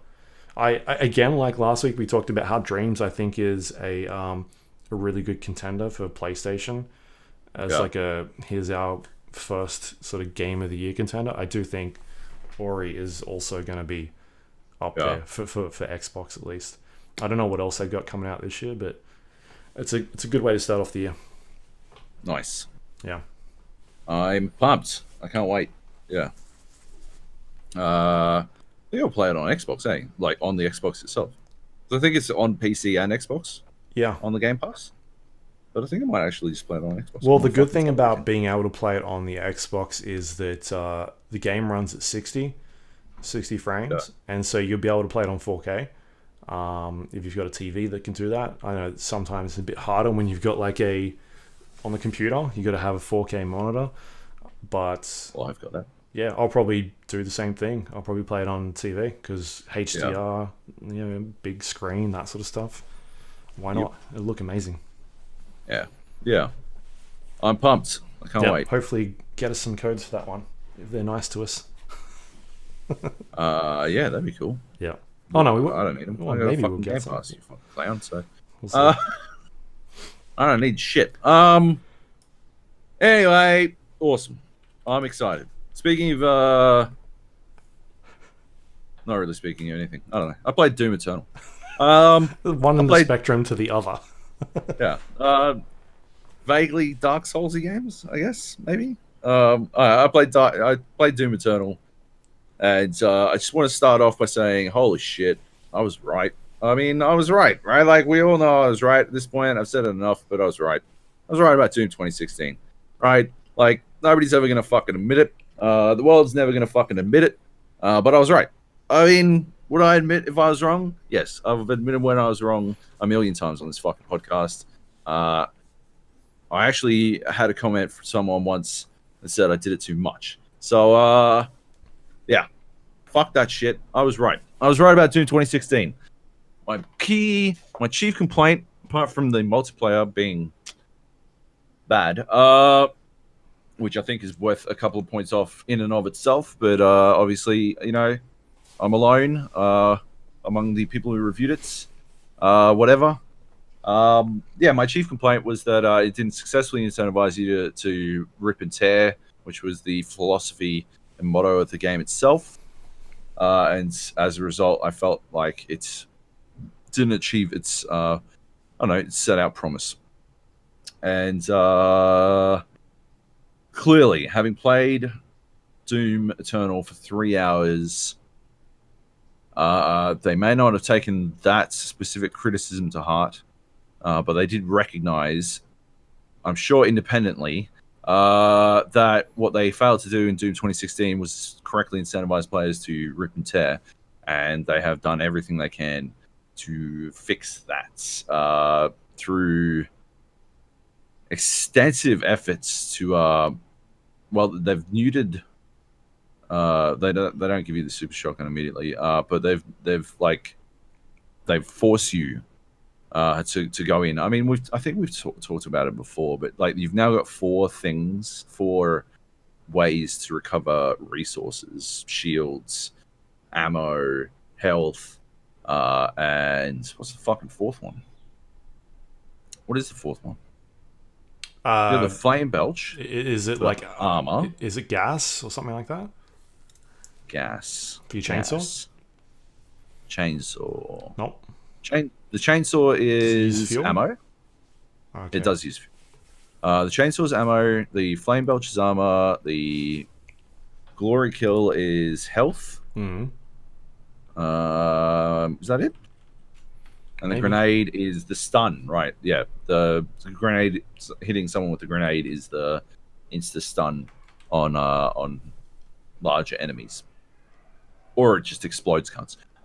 So anyway, so you got these 4 resources now that you need to use in a variety of ways to make sure that you can. So if you want to, you want to stun the hell beast that's running at you, so that you can then get in close and then use your chainsaw, because you can't chainsaw him for cheap unless he's stunned. You can chainsaw him if you've got enough fuel, but you'll be pissing away fuel. So you use a chainsaw, you get your ammo back, and then you can use that to stun shoot a fucking grenade into the mouth of the fucking cacodemon that's floating at you, and then he'll get stunned, and you can fucking punch him and you get health back. Mm-hmm. And then you land and you flame belch a bunch of dudes in front of you, and then power punch them, and you'll get health and armor at the same time. And what it's doing is forcing you to run at the fucking enemy, which is specifically not the most efficient. I actually went and watched some speedruns of Doom, and that's not how speedrunners play. And I don't know. Obviously, people who only use one weapon are bad at the game, like speedrunners, who are traditionally bad at the video games that they hold the world record for finishing faster than any other human alive. Obviously, they're bad at the game. Yeah, they don't play it properly. But yeah, like, I mean, the fucking any percentage Doom world record, that dude spends, I would say, I don't know, 80% of the 23 minutes he needs to finish that fucking game. 80% of it out of bounds on the map. But no, you're saying it's the 100%ers, the 100% players, they have an efficient way to play it, and surprisingly, it's by leaning on one weapon most of the time. It's weird. Anyway, I don't want to wallow on that one again. Which weapon? It wouldn't be the super shotgun, would it? No. Oh my god, what? No. That's crazy. That's crazy talk. Anyway, so Doom Eternal, yeah, you're heavily incentivized to switch. I know they've spoken about this. I've read all the previews. I was like fucking just devouring information on this game because obviously I'm fucking interested. I really want to play it. I mean, the first time I played it at PAX last year, and I was in from the get-go. Yeah, I just devoured everything. I already knew the basics. They're talking about how, it's puzzle combat. Combat sequences are puzzles, and I can see how they fucking describe it that way now, because that's exactly what they are. They are little puzzles for you to solve. There's also platforming puzzle sections, and there was one specific. I was playing on Nightmare, to big dick prove to myself that I was good enough to play on Nightmare, because only good players can play on fucking Nightmare, you would imagine, in a game that they've never fucking played before. I imagine someone who was good would be able to succeed at Nightmare on a game they've never fucking played before. Maybe, at least they'd have to be good at shooters. Anyway, I've got fucking footage of it. So I was playing on Nightmare, and I got through this sequence, this jumping sequence. It was a mad fuckhead of a sequence, and every time I failed it, and one time I failed because I like slid off the geometry, which definitely shouldn't have happened, but it wasn't that devastating. Every time you fail, you lose like 25 health. Yeah. And I had like, I think 50 armor at the time and 125 health, and I got myself all the way down to 25 health. Which wasn't ideal. I was basically just a bee's dick away from like hard failing the entire fucking game. But yeah, this was the platforming section, not the combat. Anyway, got through it, eventually landed, and immediately got fucking minced. Immediately minced. Because on Nightmare, that shit doesn't fucking muck around, man. Like, that shit'll fucking punt you. And yeah, therein begins the fucking puzzle combat. I am one hit away, right? On Nightmare, you're like, without armor, you're pretty much 2 hits away at any time anyway, but I'm 1 hit away, guaranteed death if anything fucking hits me, and I had to solve this fucking puzzle. And the first thing I realized I was doing was I was beelining. There was like I think it's a rampage power up. Basically, you do double damage, right? I had been beelining for that, and what it was doing was if I got there fast enough, right, I had to fucking really fucking belt for it. But if I got there fast enough, I was able to immediately wipe out the brain demon dude. I can't remember what the fuck he's called. And I was then able to. There was those fucking running around guys. I can't remember any of the fucking demon names. This is like Joab talking about people who act in movies all over again. Anyway, I'd immediately minced one of those. The problem I was having, right, was with double damage and shotgun grenade. They weren't going into a stun state. They were fucking dying, exploding, right? Which meant that I couldn't punch them to get health back, right? Because they were dying too fucking fast for that to work.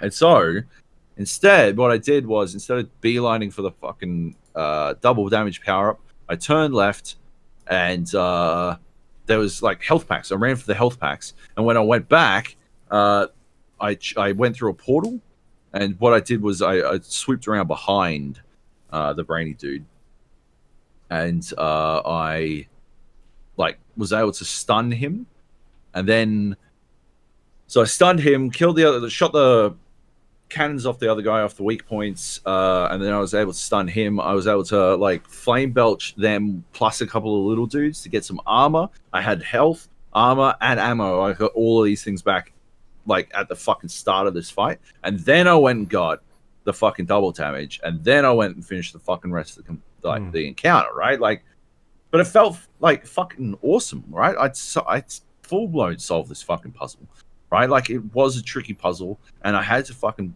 break it down into its smallest parts, right? What are my challenges? What are the specific challenges in this puzzle, right? If I get hit, I die. I need to recover health. I'm also pretty low on ammo. You're always low on ammo, basically. I'm also pretty low on ammo, and if I can, I really want some fucking shields, right? I can accomplish 3 of those things real fucking quick, right, with the right combination of tools by getting in the face of my enemies. And there happens to be a portal really close to where I start, right? And if I run over to the portal, I also happen to find health along the way. So that gets me health immediately. It doesn't get me to full, but it gets me more. Like, I'm now 2 hits from dying, which is enough, really. So 2 hits. The portal gets me in behind. I get the stun, and like I solved it, right? Like that felt amazing, right? It felt sick. Like you full blown broke that game down all the way. That single encounter. It was literally after I had to do basically the same thing for the platforming puzzle, right? I have to jump to this one, jump to this one, jump, dash, then jump to the next platform. I can't jump, dash because there's like the dash refresher. Yeah. I have to use both dashes before I get to the dash refresher, or else I won't have enough dash to get through, right? And then jump around, like circle around this thing. All of these platforms are falling away the whole time. There's a chain that fucking hits you if you mistime the jumps. And then once you land at the first safe zone, you need to look at the chain and time your next jump so that the chain doesn't hit you, because if it does, you will fucking die. And then, yeah, I got across, right? Like, I knew my objective, get across the fucking gap, right? And, hey, the gap, that's the name of the podcast. And then we're done. I fucking... It's over. 505 episodes, another... Great to end on this note. Anyway, yeah, I did it, right? It was cool. It made a lot of sense. It had an internal logic to it that I fucking broke down to the sum of its parts, and I addressed every single one of those parts. That's good puzzle gameplay, in my opinion. It worked, right? It was mechanically challenging, 100% mechanically challenging. Like, don't forget, like, I still couldn't get hit like twice throughout the rest of this fucking encounter. It's not like it ended after 2 fucking demons were dead. Like, there was still fucking way more coming in. There was a fucking ton of them coming in. But yeah, like, once I'd solved that first bit, the rest of it felt like it was just another encounter, right? Like, still a tough encounter, a mechanically challenging encounter, but it was just a shooter at that point. And yeah, I had that puzzle though that I had to solve, and I solved it. It was fucking sick. There's heaps, like, the platforming is fucking awesome. There's so much stuff to fucking, like, jump around and explore and stuff. Like, to break down, I dropped the fucking difficulty when I got to this fucking one bit. I can't remember what it's called, like a Slayer challenge or something. Yeah. It keeps ramping up over and over in this one section. And I dropped the difficulty because I'd gone back from the end of the level to go to it, and I was running out of time, and I wasn't going to make it anywhere in the 3rd level if I just stopped on this. I'm like, look, yeah, okay, just let it go, Joab. Like, yes, you did the rest of this shit in fucking Nightmare, and you didn't know what you're doing, so you can probably fucking just drop this back down to it's the one below Nightmare, Ultraviolence. Just drop it down to Ultraviolence and play the rest of the fucking game, like, on that, so you can get through as much of this content as possible. And then I got to the fucking 3rd level and realized that was the fucking one that all of the previews I'd checked out had basically focused on, because you were only allowed to record an hour of gameplay, no matter what it was. So most people recorded as late as possible, because that's when you had all of the skills and the most amount of weapons. And you knew what you were doing, sort of. And you knew what you're doing, so you look pretty good. Yeah. So yeah, I'm like, all right, I better get. But yeah, I didn't see anything new. I hadn't seen a lot of the level I was doing, which was, so a bit of a shame. But it doesn't matter, because the game's gonna, like, it's nearly here, so I don't need to stress. I was just, I just wanted to cop to. I did drop the difficulty at one point. I didn't want to go out there on lies or anything. But yeah, like, I did 80% of my playthrough, 85% of my playthrough on fucking Nightmare, and it was doable. It's actually good and challenging, and you're heavily incentivized to rip and tear, which is sick. They put a way big emphasis on story this time, which I don't know how that's going to go down with people. Yeah, it's I remember the absence of story being something that they like that a lot of people were thrilled about in a semi-ironic way. Um, this one is, yeah, it goes almost Diablo-y on it, you know, Ye- like the angels. That's what they were sort of leaning towards um, when they first revealed it at QuakeCon a couple of years back. I was there for that. Just like heaven imagery and Yeah, things like that, and like the when people started looking into like the inscriptions in the backgrounds and that sort of stuff, being like, I wonder if that's going to be something that'll happen.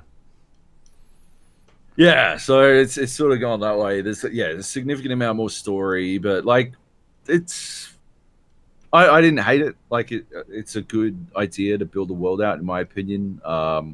Rip and tear works when you're just breaking your way out, but and yeah, like punching the fucking screen that's telling you the exposition. That makes sense when you're just breaking out and off to kill hell. But now I think at some point you do need a reason to kill hell to some extent. And Yeah. those reasons require reasons, and it all kind of goes down. It doesn't like it didn't feel like it was breaking the flow of the experience or anything. If anything, it sort of gave you a little of a breather, a very welcome breather, because the rest of the game is so fucking under the pump. Um, what else? There was like obviously the music's fucking spectacular. But it just always seems to be the right fucking mood for whatever you're doing at any time. Like it's obviously like fucking hard metal shit, but like it just amps you up Yeah. at exactly the right moments, which is good. Uh, what else? There's so many more systems in this one. There's like all kinds of shit to like unlock. You can unlock mods for your weapons. I did think there might be a slight risk. I don't know if I missed one of the mod unlocks, but like, so you got your. I had like the three early weapons, and I had. So you got the plasma cannon, the shotgun, and the uh, assault rifle cannon thing. And if you don't put one of your mods into there's like a sniper shot mod for the assault cannon thing. If you don't put one of your mods into that, you are fucking hamstringing yourself 100%. And I felt like it was possible that you might not do that. There's a possibility that you get the plasma cannon, right? So you've got your assault rifle thing. I can't remember I can't remember what the fucking other assault rifle mod is. I personally didn't find it that intriguing an option. But like if you was something that you wanted to do, then you might be inclined to do it. And I feel like that would put you in a precarious position because that specific mod is probably one of the best ways to disable weak points early on enemies when you see them, and it winds up being unbelievably fucking valuable. It's also one of the easiest ways to just delete smaller enemies, which is not always what you want to do, but there are occasions where it's exactly what you want to do. There are a couple of platforming sections that are about 1,000 times easier if you've already deleted the fucking enemies around the place, which is very easy to do with the sniper mod and not fucking easy with any fucking else you've got available at that time. So that was like one thing I wanted to mention for anyone who's listening is make sure you get that fucking sniper mod. Like go for the other one later, but make sure you get that one because otherwise you will fuck yourself. Yeah, what else? More environments, which is good, like more varied environments. I was sort of worried it was going to be like the fucking brownie ready fiery of Mars slash Portal of Hell that Doom 2016 is. Yeah. But it's very much not. There's a lot going on. There's some really interesting like architecture and stuff. what else? Very video gamey. Like it's like very surprisingly video gaming, which I, based on all the previews and the interviews I've listened to, is exactly what they're going for. But I think it's going to surprise some people just how video gaming it is.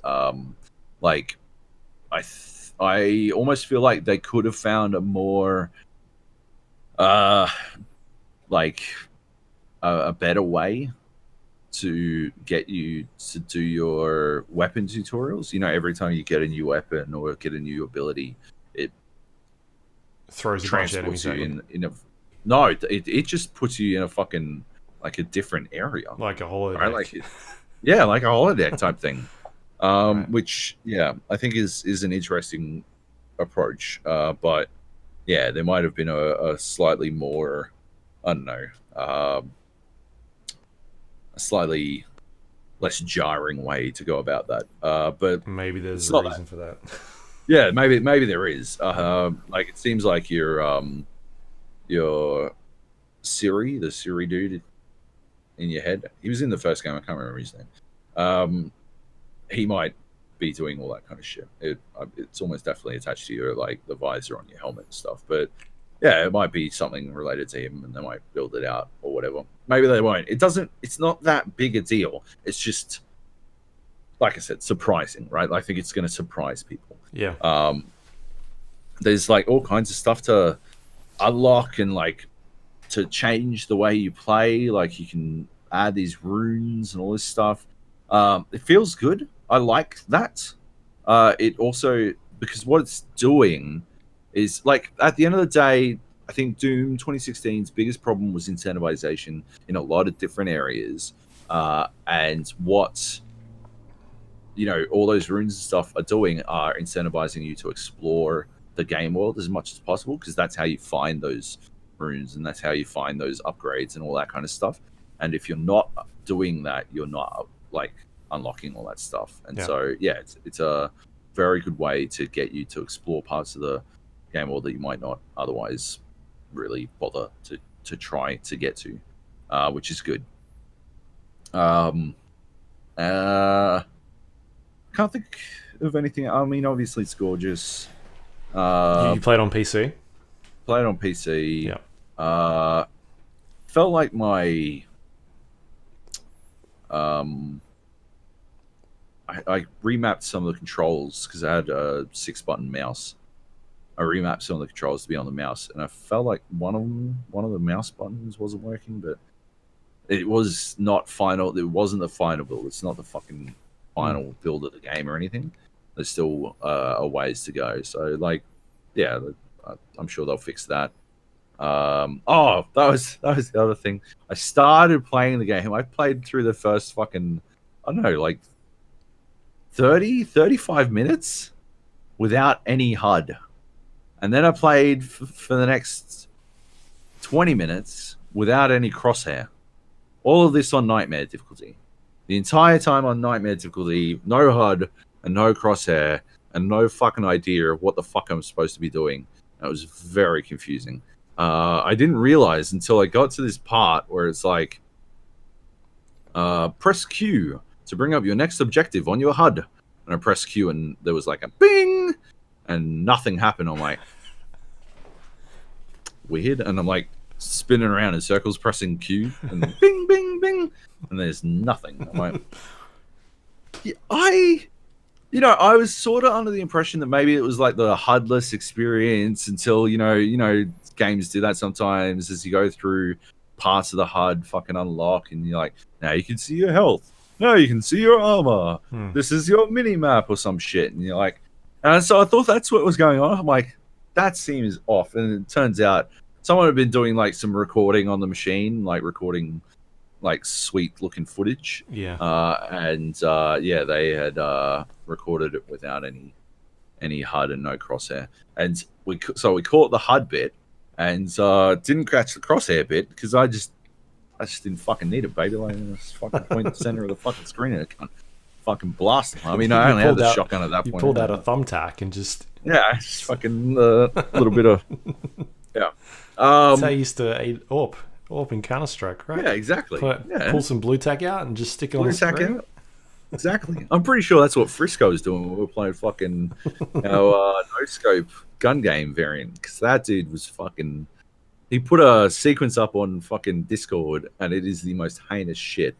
Oh, he was straight hacking. He's a hacker. No, it was good. Anyway, and yeah, How many things did you punch to open?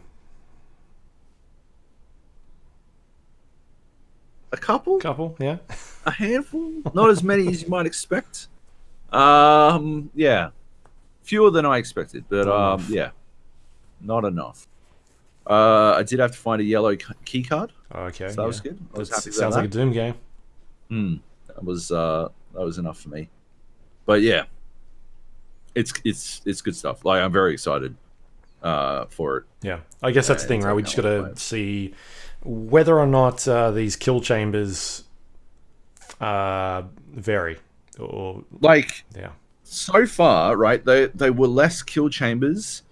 You were locked into some areas, but there were less. There wasn't kill chamber after kill chamber after kill chamber, which is fucking locked door after locked door after locked door, which is what Doom 2016 was. And because of the way the areas were constructed, in 2016, I'd say every other fucking room you were locked into was just we're gonna keep spawning shit in. yeah, We'll just keep spawning shit in, and it will get progressively larger to ramp up the tension. But because it seems like every encounter, every kill chamber in this one has been specifically crafted, so it spawns in different, like, specific enemies at specific times to challenge you in specific ways to create the puzzle of the encounter itself. And because you're directly incentivized to run into them, it's less noticeable because of the pace and the tension, like the pace and tension of the gameplay experience is created by the puzzle itself and by the rip and tear nature of the game itself, as opposed to just continuously trying to overwhelm you with more and more enemies, which was not an interesting way to go about things. Yeah. all right. But yeah, that's about it. I'm super fucking excited to play it. I can't wait. Yeah. I guess we'll see. One more month, right? It's March 20. March 20. So It's so close. yeah, pretty close. What comes out first, Doom Eternal or Warzone in Call of Duty? Whoa. Hard to tell. Didn't we talk about this last week? The answer is Half-Life 3. Half-Life 3. Yeah. Or is it is Warzone dead before Doom actually comes out? No. No? No, No, you reckon it's got legs? I think you it's reckon got got legs? They've tried their hardest to kill it before it's even fucking... Yeah. Oh, no, it's coming out March 3rd, 2021. It'll be a while. Yeah. All right. Let's talk about some Dota Underlords then, because that's now out officially. It's hit 1.0. 1.0. So we've talked about this game a lot over the last couple of months. For me, it was on my... I put this one on my top 5 of 2019 because I, at that stage, was pretty close to... I think I was at about 100... No, 200 and... Maybe 200 hours, maybe a lot more than that. Spent a lot of time in that one. And yeah, it's still a game I play all the time, a lot. You have 321 hours on record. Yeah, I've played a lot of it. There was one night that I accidentally left it over on. I came in, I was like, why is Dota still on? So I'm pat statting on that one. Pat statting? Patting. I was thinking of it the first time, and I was like, that's not right. And I said it, and I was completely and then wrong. you corrected yourself wrong. Yeah. Nice. Yeah. So yeah, this is gone 1.0 now, and they've added a bunch of new things to the game. Maybe we'll talk about the new like single player mode that they've got in there. I think that's one of the biggest changes at this stage, and it's pretty much what we were talking about. We expected it to be, was this challenge based puzzles where you would be given like scenarios that you needed to go in and try and solve. But it's more like set out in this giant sprawling map where you go from each point and you unlock them. And once you unlock an area, it sort of expands and unlocks a couple of more challenges if you try and complete. Some of them are like puzzle-based challenges you need to do on the spot. Others are ones that you need to go and do in the actual game. It could be like gets 20 kills with Brawny or something like that. And they get more complex as you get further and further down the path of this sort of city they've built. And there are a lot of challenges. There's, I don't know, like maybe 100 plus in there. Yeah. Yeah, I'd say it's so. Pretty significant. I spent a couple of good hours last night going through a bunch of them, and I've completed like the bottom left-hand corner. I've done most of the stuff that I could do at the moment without going and doing like, I need to play an actual game to unlock this stuff. There's a lot of content in there for that single-player portion, I feel like.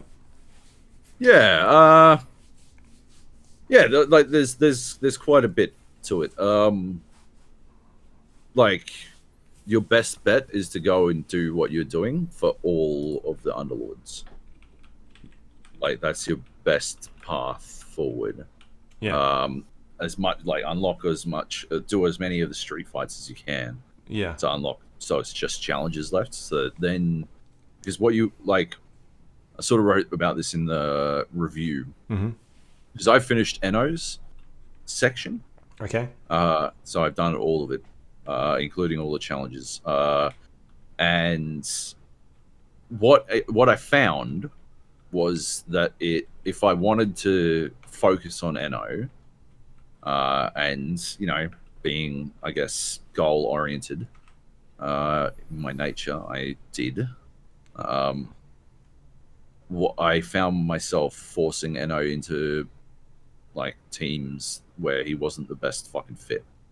Like I would pick Eno as my Underlord of choice when a fucking Anasix Demon Golem might have fit better, or Jewel might have, like, a tank would have really fucking helped type thing, you know. But instead I went Eno because I needed Eno, because you can only complete those challenges if you've got fucking Eno equipped. So that was a bit of a fucking ball ache. It was a bit of a fucking dick punch. If I had gone through and done what you did with Jewel, the bottom left, for everyone, then it wouldn't matter what I picked. I would just eventually unlock all of the challenges. That's probably a better way to go about it. Because, yeah, you find yourself forcing certain things. The other NO challenges were like, so I needed like fucking 30,000 fucking NO to deal 30,000 damage. Sorry, damage. Yeah. Which is oof. And then I also needed insects. I needed to win 40 rounds with insects. I needed to win 40 rounds with rangers. There's a little bit of fucking luck there in that Weaver is a insect ranger. But it did mean that I was often getting a second insect just for the sake of keeping insects, even though normally I wouldn't get insects. I just wouldn't. I flat out wouldn't. Like, unless it was like a Bloodseeker that was tearing me up. I wouldn't do it, because the only, you know, it's good against Bloodseeker because he keeps fucking missing, right? It's fantastic against Bloodseeker because if he's missing, he's fucking dying. But yeah, like anyone else, holy shit, it is a fucking. It just doesn't really add that much to the fucking equation. Or maybe Rangers, maybe against Rangers. I'd never really considered it, but like it's not something. Insect is something you tech into, right? Ranger is a build you play 100%. Insect is something you tech into to solve something that's there. Yeah, or but yeah, holy fuck, man, not something I'd prefer to fucking do. Yeah. So that I was forcing, like I felt like it was forcing. I was forcing certain builds as a result of the city crawl. Which I think is not necessarily good. The trick is, right, keeping in mind all of those fucking challenges. I didn't find an easy way to do that. I wound up making I wound up writing it all down in a fucking Google Doc on my second monitor. I found that was the easiest way to fucking do it. You hit escape in the game, and there's a tab, and you can click on each hero, and it'll show you what the challenges are. So while you're actually playing Underlords. But it shows you what they are, but it doesn't tell you where you're at in each one. Oh, doesn't it? No. Right. Okay. And so, yeah, I'm like, I think I needed fucking, I think it was like 250. I need to earn 250 gold in interest. And I'm like, I think I must be close, like 10 gold. I'm like, if I think I can do that this game, but I need to like last like 3 more rounds, or like am I good with just 2 more rounds? I've got no idea, right? And it was like I just had to fucking wait and see. Like I hadn't really been tracking it. I could have done fucking, if I'd been tracking it, I would have been able to tell. Because they got the daily challenges, they track them. It just seems like something else they need to plug in, and like, you know, one end of the cord isn't plugged in, and once they do that, it's like, oh, okay, now that works. Yeah, cool. Yeah. Because there's a couple of things I've noticed like that they, the biggest one for me that they've gotten rid of, and I think it's because it's one of these things where they haven't plugged that cord in yet, is the UI where it shows team compositions for the entire table. And previously you used to be able to click on a hero portrait and it'd show you who else in the game has those heroes. So if for instance you're like, oh, I want to build axes, but I want to see how many axes everybody else has, you could just click on the portrait and it'd show you like, oh, these are the people that have axes. And you could look at it and be like, oh, no, I don't want to go axe. Like there's 4 people going axe. And you want to go axe now, by the way. But yeah. Holy shit, do you want to go axe? Holy fuck. And so that they've gotten rid of, that doesn't work at the moment. So at this stage, I'm like, oh, okay. Like you got to quickly look at everybody's hero pictures and be like, oh, all right, that's like, it's a bit harder to do that, but I'm sure they'll get that back in there. Maybe it's just a bug at this stage, and it's in there. It's just not working. So there's some really minor stuff that I think they'll get to in a patch at some stage soon. But otherwise, like I'm digging some of the stuff they've done in at least the UI. They've done a really good job with it. I mean, obviously, you know, it hasn't been that big a change. The biggest change between like fucking earlier this week and now is that there aren't any fucking scrappies anymore. Yeah, which is fucking great. But meta change, massive meta change. It feels really balanced at the moment. Like, in terms of, I didn't play a game last night. I played a lot last night. I didn't play a game yesterday. I was like, this is fucking broken. Like everybody keeps going this thing. Like there was none of that. I'm sure we'll get there in like a week from now where everybody's playing something because someone will figure it out. But at this point, we played an 8-player game in our Discord. We had 8 people playing in the Gap Discord. Everyone playing all at once. It was fucking sick. And shout out to JB who managed to win it. He's the reigning champion of Underlords Standard in the Gap. But we were playing and Heckles had come in. He was a late entry into the arrangement. And hang on, I'll just bring it up. He was getting fucking pantsed like real early. Like I think he might have dropped to like sub 50 while most of the rest of us were still on like fucking 75 plus, which is uncommon. And he had joined the game I basically coaxed him into joining the game. He was going to bed. And I was like, oh, just come play one game. He's like, it better be a quick one. And he's like sub 50. I'm like, all right, you can make it a quick one, I guess. But like, apart from that, it was not going to be a quick one. Like the rate that game was going, it was going to be one of the fucking longer ones I'd ever played. Like people were barely winning fights against one another, except for Heckles, who was getting fucking pantsed. Like just fucking dominated. He wanted to leave early. That's what I figured, right? And he's like dropped to 47 health, like fucking that. And then suddenly he just started winning. Like he just started winning. And so he didn't even get knocked out first. Because yeah, like it just swung back in his direction because there is so much balance. He clearly just had a team that needed like a mid some to late time game to get online. position. Yeah. And yeah, that was fucking awesome, right? Like I thought it was fucking sick. That wound up being a really fucking balanced game. A really fucking tough one as well. And yeah, a lot of fun as well. Like, you know, like everyone's just fucking doing what they're doing. I was building spirits. I think, if I recall correctly, Drew was building spirits as well. Maybe Kleb. So we had you, me, Kleb, Baz, Drew, Squirrel, Heckles, and Johnny Bravo, our reigning, defending, undisputed heavyweight champion. The belt holder. He's only the belt holder. He'd like to claim that he's the best, but that doesn't mean he's the best. I think the best is Gav, because I've never seen someone Mr. Magoo their way into so many wins. Like he should play this game and then go to the casino every night.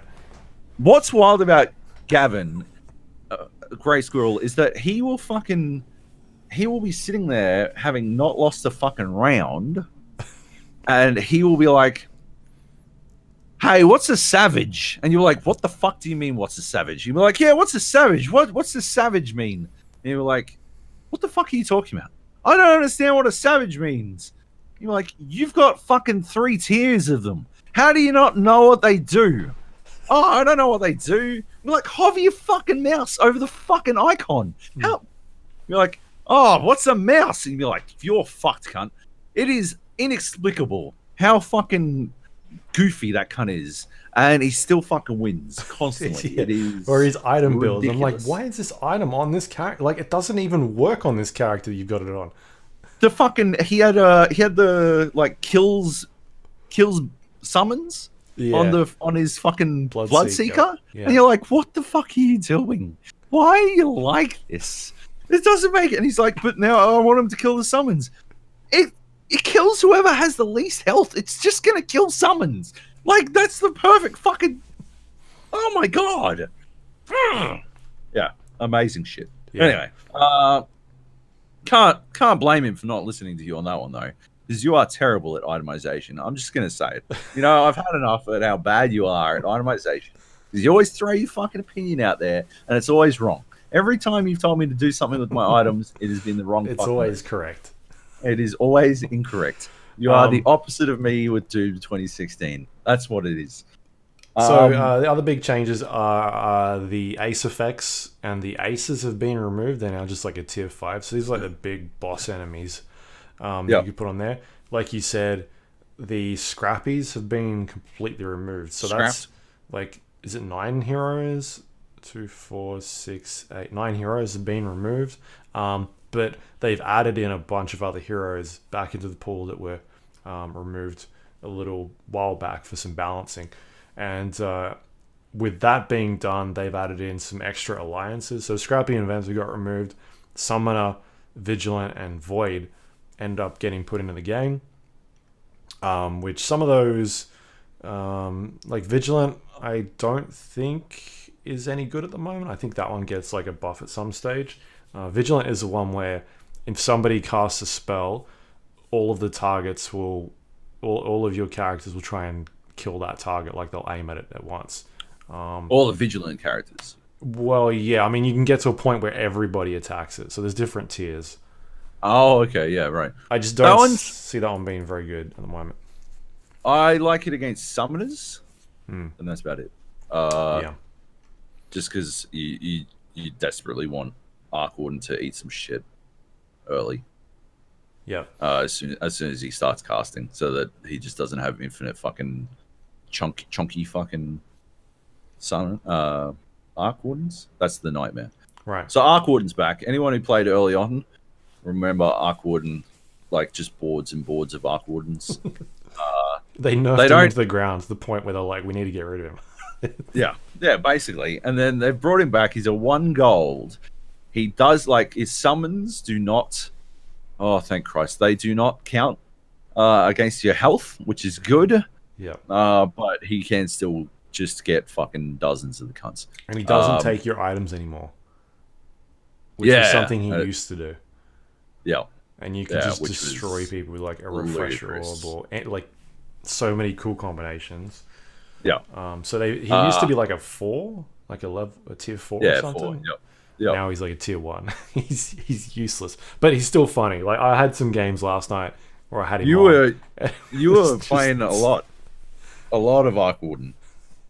Yeah. Had a game this morning where the 2 top players went Arc Warden Summoner, and I went Bloodseeker, and I literally spent all my gold to make him 3-star, and then I chucked the pike, the Stonehall pike. Yeah. Every kill gives him extra damage. 3 damage. And because for Brawny, those kills only count for 0.25, but for the Stonehall, they count as a full fucking kill. And I managed to get my little dude up to 200 fucking kills. He was just ripping. I think they're going to change that. They're going to have to, I think. Yeah. On the other hand, they'd similarly have to do something about Summoner, because the only reason I was able to I won that game. The only reason I won that game is because I had something to do something about the summons. Maybe they leave it. But yeah, it was that was pretty good. I found Brawny to be quite strong. My current dream start is Snapfire and Snapfire and another dragon if I can get it. Yeah. And Viper, I guess. Snapfire is really strong. He was strong. He's been strong for ages. Or she. I can't remember. She. Yeah, she's been really strong for a while. But like with the addition of the dragon combo, she gets way out of control pretty quickly. Like she can get a lot of fucking kills up real quick, which is good. Oh yeah, they added in hats because it's Valve and they love hats, and these are pretty interesting. It's sort of the idea of the Bloodbound big time contract that allows you to become Bloodbound, but it's a bunch of them. You can become add Hunter, add Brute, add Bloodbound, and add Demon and Deadeye. So 5 hats, and yeah, they're pretty good. Hunter's fantastic. Hunter is amazing on like an enemy like Tidehunter, because he gets his double hit, or if he gets the triple hit, he just generates so much fucking mana out of it that he's able to get another fucking stun off, right? Which is really fucking cool. Or off, it's some of the like Chaos Knight as well is really good with it because he hits for a pretty big amount of damage. Yeah, I mean, even chucking it on like a Snapfire again, because every time every 3 hits for her, she does ultimate, and so that's gonna cause some trouble. I can't remember what the cooldown is on it, but I think it's pretty low. Yeah, it might not even have cooldown. Yeah, why not? I don't know. She doesn't have a bar, right? So yeah. Yeah, that's a good one. Demon might be interesting if you're going full demons, I guess. I've never gone full demons. Neither have I. It seems like a nightmare. It'd suck. Yeah. The Brute one, I've been playing with Brutes quite a bit. They're a really good complement to Brawny. I could be convinced if it was enough to like add an axe into the picture and you get 2 levels of fucking Brute, then yeah, I'd probably do it. Deadeye, probably not. I guess for the summons, at the very least, chuck it on Terrorblade. That'd be pretty good. And who would be the last? What's the last one? Bloodbound. Bloodbound's fucking terrible. It is a sucker's game. Bloodbound will not last beyond round fucking 10 any day of the fucking week. It is a fast track to a fucking quick 8th place ending. It feels bad that it's still in the game. It is so fucking rough. They nerfed it too. They made it worse. It used to be 125%. I think it's now 125. Just a damage number. Yeah. Was that it? I think Bloodbound, just plus 125. And it's to all Bloodbound units, but like the scaling of that is just fucking terrible. Yeah, I mean, if there's 3 or 4 units that are like level 1 Bloodbound, so yeah, you're running really low tier units to try and get that. Yeah, exactly. Yeah, and you'd have to get like a level, like a Sven or something, and then be like, all right, now I'm gonna put him as Bloodbound. Yeah. Throw out all my other dudes, and then even if you do that, like Sven is the kind of character where you want him to have something else, like a butterfly or something that's making like he hits hard, but he hits slow. And so if you want him to hit hard and quick at the same time, but you can't then chuck a hat on him. Like you got to try and weigh up those options. So yeah, maybe on a Templar Assassin, like someone in the back line already attacking pretty fast. See, like this I guess there is a fucking use case for it. I'm sure there is. I don't see it, and I'd never fucking do it. The amount of shit you'd have to eat to get to the point where it'd fucking work, and the slim chance that it'll work, because you still need to find the fucking hat, right? Like, good lord, fuck that. But yeah, there's so the hats, they put in like another 9 items, which do a variety of different things, which is cool. I don't think, did they take any items out? Maybe they took 2 items out. I can't find the list here, but I feel like that's what they did. Maybe, I don't know. Yeah, it doesn't. Oh, Aeon Disc and the Healing Ward. Yeah, Aeon Disc. Healing Ward. The Healing Ward they swapped with the Mango Tree. I saw you picked up the Mango Tree. Interesting. Yeah, interesting. Because anyone can get the fucking mangoes. Because anyone can get the mangoes. Be the team. Yeah, but so what I did was I put it in the very back corner, and then I had my 2 mages. Sorry, my mage and my Arc Warden sitting right next to it. So the Mango Tree only spits out 2 cells away, and so it was hitting the Keeper of Light, and then the Arc Warden was also getting mangoes. So that's why I was kept getting his spreading health out so far with all these. That makes sense. Holy shit. That's gold. That's a good one. Yeah. But the Mango Tree actually brings up the other thing they added, which they added just before 1.0, like just before they went live with 1.0, which is the practice arena. You can now like create boards full of whatever the fuck you want to test out concepts outside of a live environment. You can get a 3-star axe and see how it goes against a black dragon or some shit. And I think that is a really fucking smart idea. It's a really good idea. The reason I bring it up with the Mango Tree is because we worked out based on the wording that anyone could pick up the mangoes, but to work out whether or not it definitely applied, all I did was I created a bunch of made a wall of 9 mangoes. Put a 3-star Drow Ranger in the center of it, in the corner, and then I put a bunch of Drow Rangers on the other side, 1-star Drow Rangers on the other side, and the mango was right at the edge of the thing. And so my Drow Ranger was taking damage, their Drow Rangers were taking damage, and all these Drow Rangers, obviously are buffing each other with their fucking attack speed. So my one's getting fucking hurt, but she's getting mangoes thrown at her, and the mangoes are throwing across the fucking other side of the board as well, and they were getting healed by those mangoes as well. And so, It was, it's not an elegant fucking way to test it, but it was good enough. And I confirmed once and for all that, like mangoes could heal either side, which is a pretty big deal.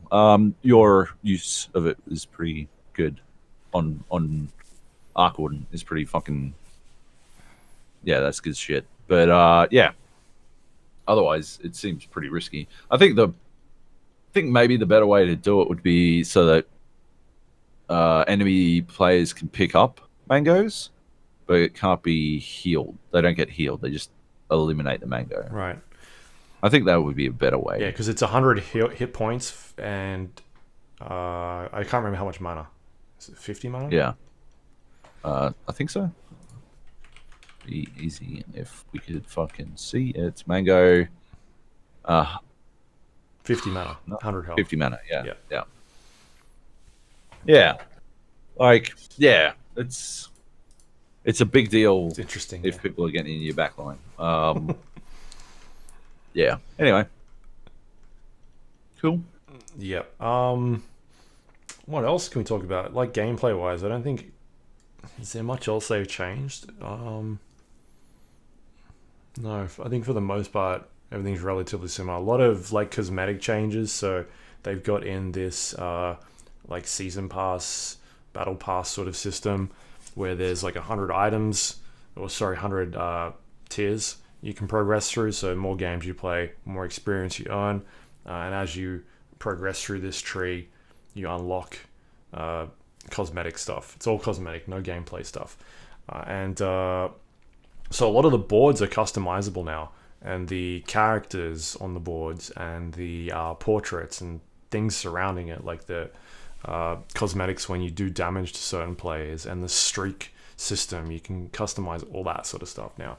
So there's some cool stuff in there. Things like the barricades can be customized in the game. So I've got cabbage carts at the moment, as opposed to like the wooden spiky pikes. Yep. I guess there are like snowmen that you could replace as like the taunting Dummy. dummies. I've got an NO dummy as my taunt dummy, as NO buddy as my taunt dummy at the moment. You can put like props around your board, and so I've got a bunch of tomato enemies just all watching the game. You got a lot of tomatoes. You can put trees down. They've got musical instruments you can put there, so people can play like try to play songs while they're watching you. Yep. But yeah, that stuff is. I mean, that's how they're planning on making money off the game, is through cosmetics and being able to customize the board. Let's jump ahead to the real shit, Luke. Sprays. You can spray on people's boards. Yep. And I'll tell you what, the NO district has the best fucking spray. It's NO going, ha ha, like Nelson. It's called the Nelson effect. And yeah, it is. It's tilt central. I spray it anytime anyone loses to me, and you can tell they're tilting. Yeah, it's perfect. It's perfection. It's the best one. I've got another one where he's giving thumbs up and he goes good, but I feel like sarcasm doesn't translate that well as a spray. So, yeah, The cool thing is that everybody can do it. Like everybody can watch someone else's board that's going on at the time, and so you can all interact with the same person's board at the same time, and so people can start spraying on top of each other or clicking these props at the same time. They've moved the hot button to like a statue now that you can place, which took us a little bit of time to find it, but we got there eventually. And so you can just that sort of stuff, like the interactivity of trolling people is impressive. It is fantastic. Next level. It is the best shit. Although, I need to get rid of the hot statue because anytime Kleb loses early, and that's a lot for a guy who's got the flawless win and knockout. But anytime Kleb loses early, he sits there and just fucking spams hot on my board the entire time, and it drives me fucking bananas. Sure, it's not me. I have no way of knowing. And you do get knocked out early as well, so it's possible. But anyway, it's some hyper amusing shit. They've done a pretty good job with that kind of stuff. I just really want I want a loser spray. Why can't I get a loser spray? I want to go full fucking Thompson with my loser spray. You know. But Yeah. I can't. Yeah. Um, Yeah. I don't know. I don't know if there's much else to talk about. I mean, that's the thing is we've literally spoken about this game since it was a fucking mod. So for the past like fucking I don't know 14 months or some shit, right? Like we were there on the ground floor with this one, so we've covered it a fair amount already. Mm-hmm. It's tricky, but yeah. Yeah, I'm curious to see what happens now that the game is out. I did see it get a spike yesterday when it actually launched, but I don't see it going back to what it was when it first launched. 'Cause, I mean, it was at a point there where it was like somewhere in the top 3 or 4 games being played on Steam. Yeah. And so I don't know, like I don't really pay much attention to the battle royale, auto chess sort of games that are out and like how they're kind of doing. But my opinion is that, like I've watched a bunch of the other ones, and I think that Underlords is probably the best one that's out there. And the sort of player count has not been very high recently for this game, so I don't know like what happens now. In the games I've been playing, like a large percentage of the players are on mobile, and I don't think that's reflected in Steam charts. Right. Yeah. I never have problems getting games at all. Yeah. No matter what I'm playing, I play ranked at the moment. I don't know what it's like in it's fine. Lords of Spire later on, but I jump in. I'll play Knockout because I like playing Knockout as like a warm up thing, and then I'll jump in and I'll play a couple of standard games. And I've played duos where I've never had any issues, and that's like double the amount of players that are in there. So I don't know. It's gonna be interesting to see where this kind of goes, but if it's got a huge mobile base, then cool. Yeah, I'm all right with that. Yep. I just don't know where it goes on PC. I don't think it's gonna take off by the looks of it. Like if anything was gonna happen, it was gonna be yesterday, and it didn't. It jumped up a tiny bit, not a lot. Yeah. Well, they haven't.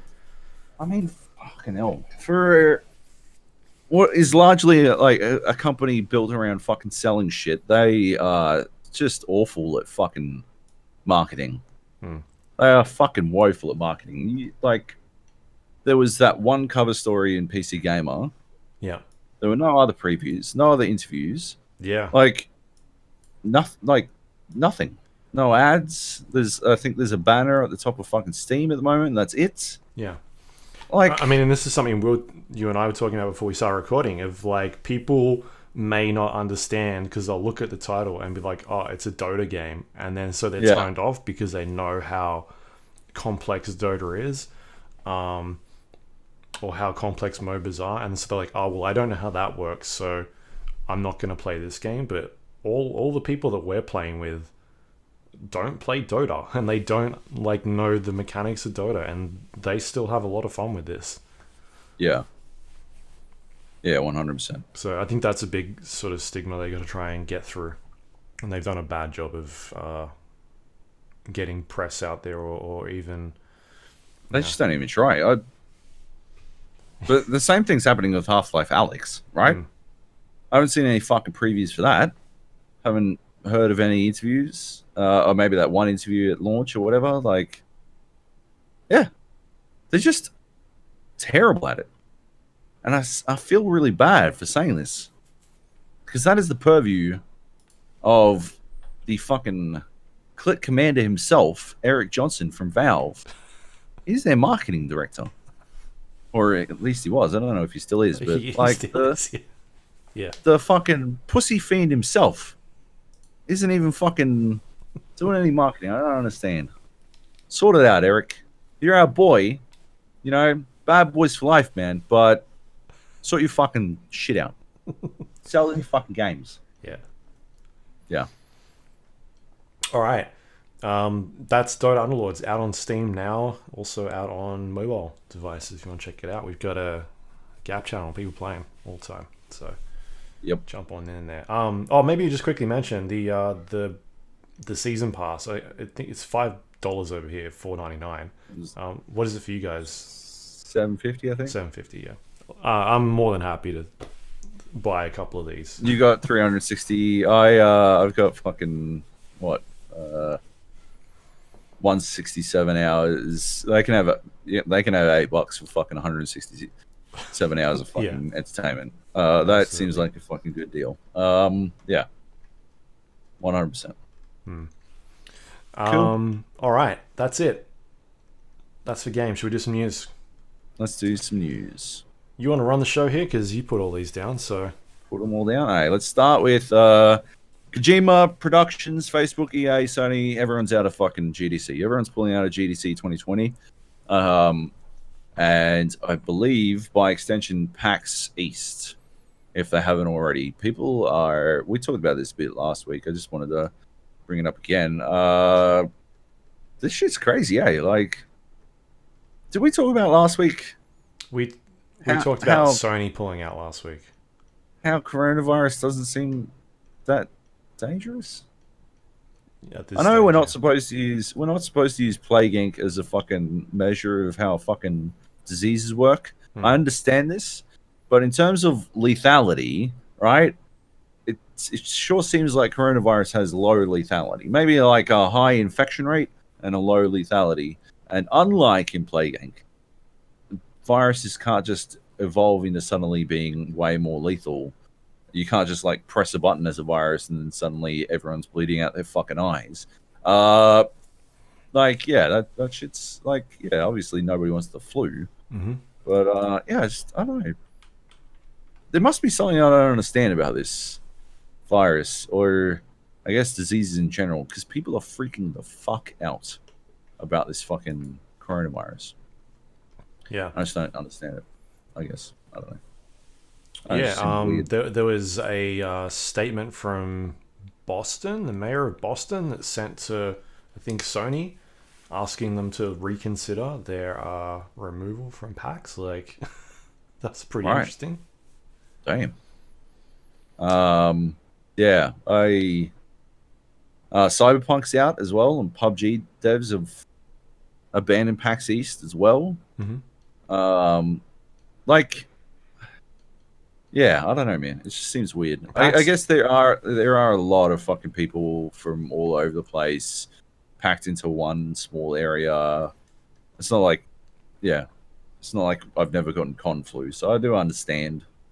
But like, yeah, it's makes me wonder what I'm missing. Yeah, I mean, if you're sick, stay home. Right? Seems easy, right? Yeah. And as the picture of health that I am, as the fucking world's most healthy man, don't come near me. Who may or may not have just gotten his first period according to the blood tests. Like, yeah, I don't know. Like, I just don't need to worry about that shit. Yeah. I think what's going to be more interesting is coming up to what's going on with E3 now. Like, what? Yeah. Because that's coming soon. Like, that's the next big one. It's not that far away, right? Like, I mean, 4 months. You'd hope we'd. Sony's not pulling out E3. They did that 2 years ago. They've already done that. But like EA is going to be at that event, and a bunch of these other developers. Like, is some of those other guys going to pull out? Is CD Projekt going to have a presence at E3 to talk about whatever they're working on next? So they've got that multiplayer stuff coming at some stage. It's possible that they pull out whatever they were doing there. I don't know. It's hard to tell at this stage, but yeah, we'll see.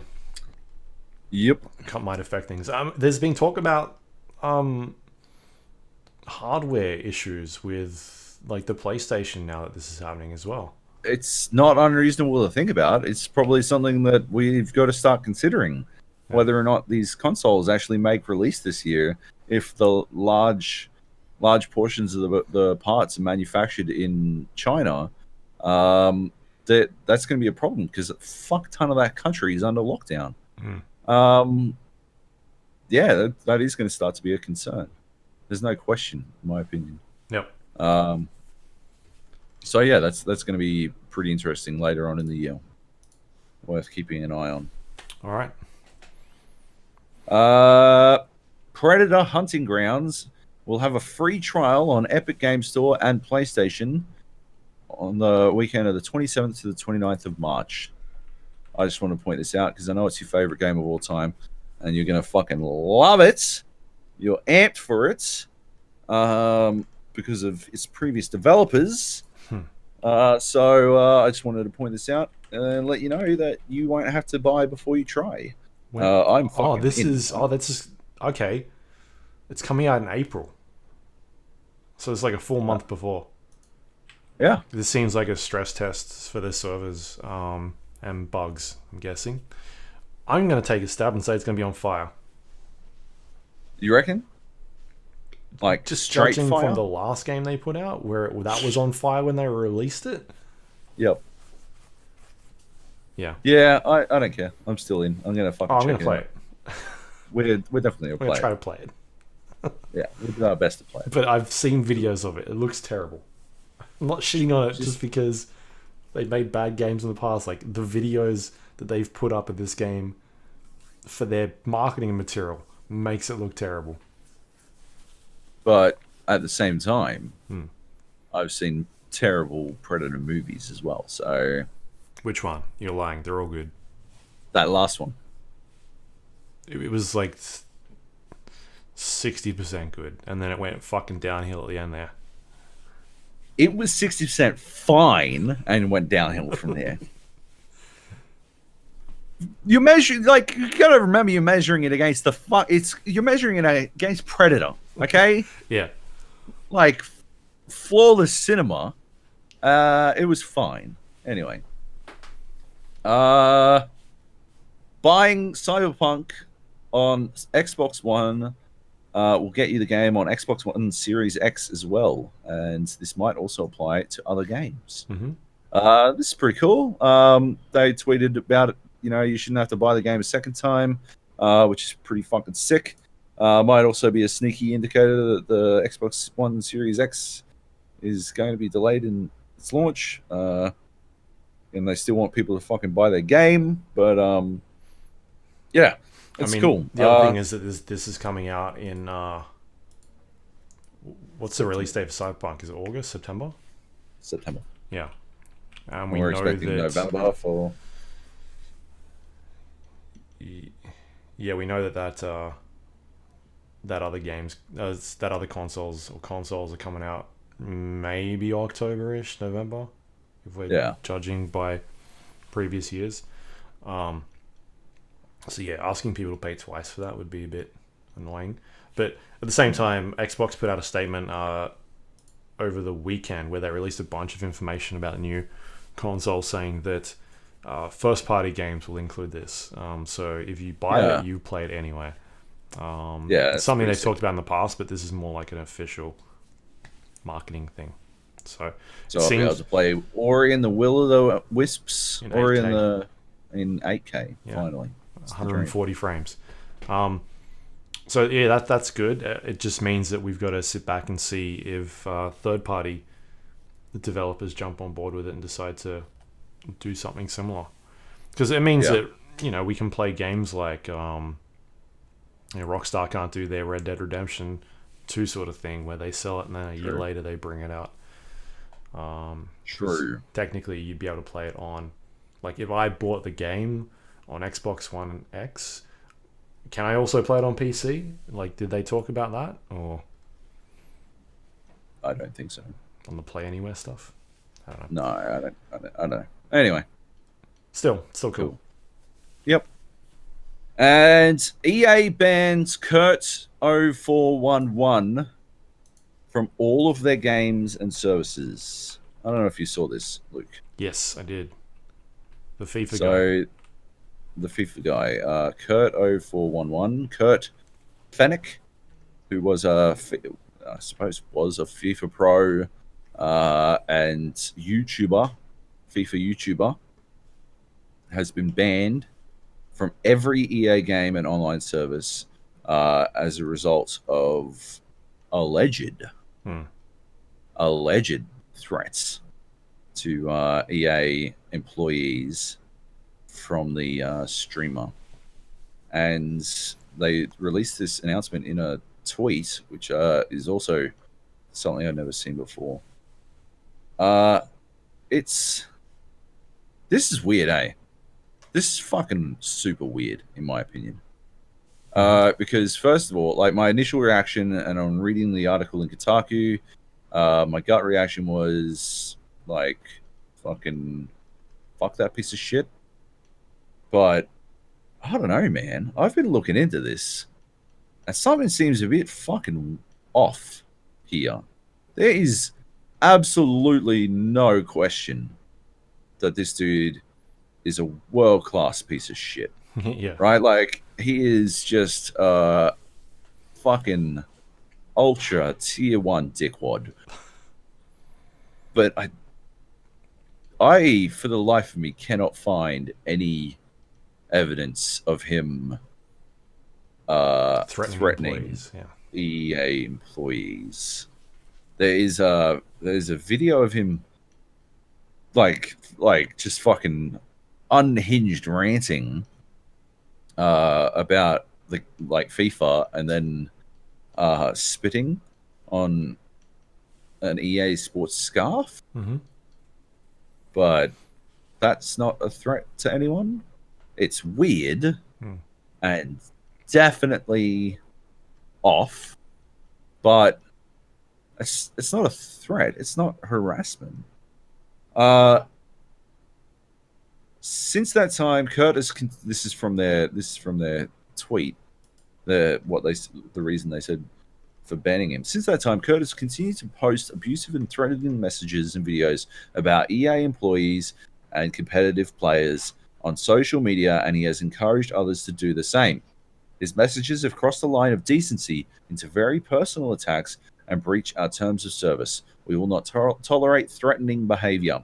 As a result, today, Kurt 0411's EA account will be banned from playing our games and accessing our services due to these serious and repeated violations. We will not that's the sticking point. We will not tolerate threatening behavior. Right? That he's posting abusive messages and videos or whatever.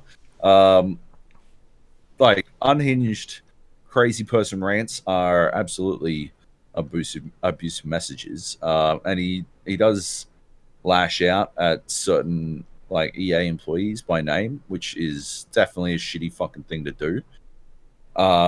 Does it go far enough to warrant being like having your entire account banned? Like, based on what we know about fucking FIFA Ultimate Team, and knowing that, you know, as a pro for the last couple of years, he must have poured a couple of $1,000 at least into this fucking game just to have it taken away. That seems pretty fucking weird. And yeah, I don't know. It seems like FIFA is in a lot of trouble at the moment, right? Like, it's having a fucking bad time right now.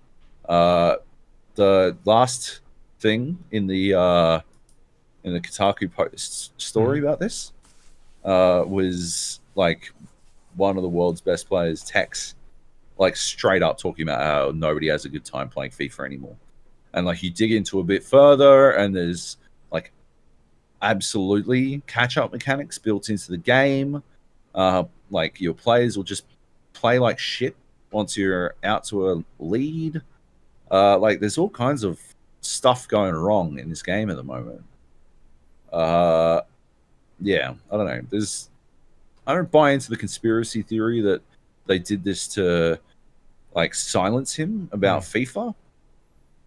I think the more plausible thing is they did it to distract from like the pros being upset with it. Like I think the gut reaction from a lot of people has been, that dude's a fucking lunatic. Fuck that guy. Of course he should be banned. I'm stuck, man. I think it's tricky, right?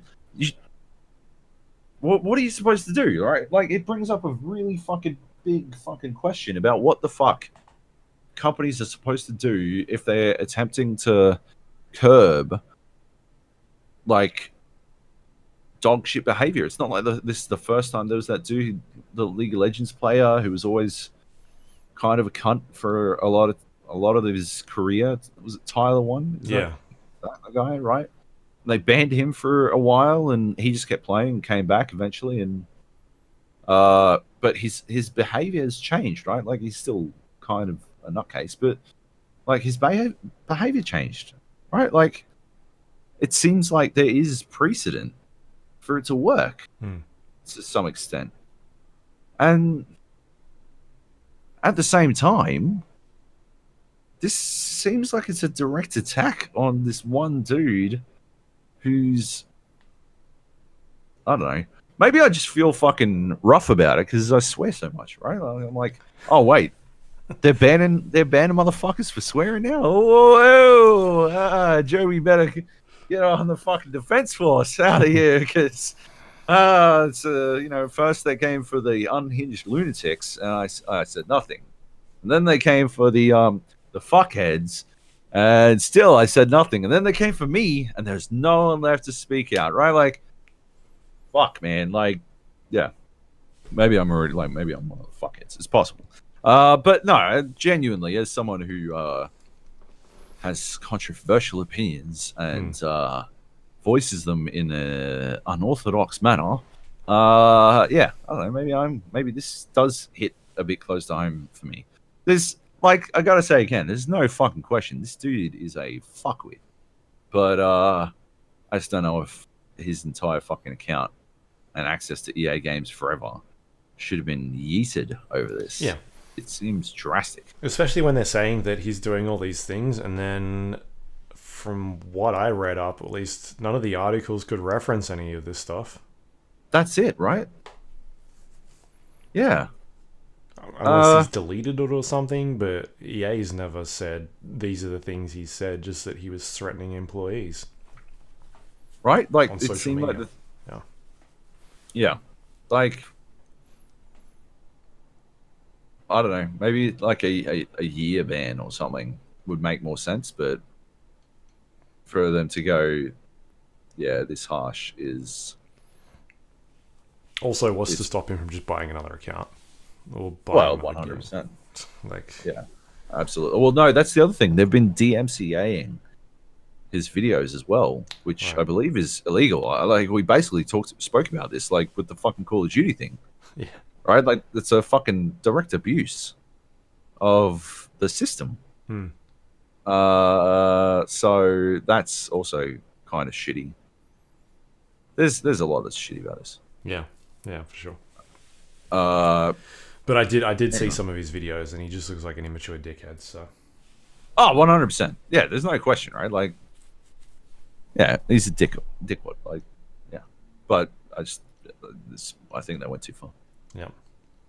Anyway, all right, that's the news of the week. That's the news. Yep, still no Call of Duty. Anyway, we got any questions? We got questions. Let's do the questions. All right. I'm so hungry. It's so far past my lunchtime. It's crazy.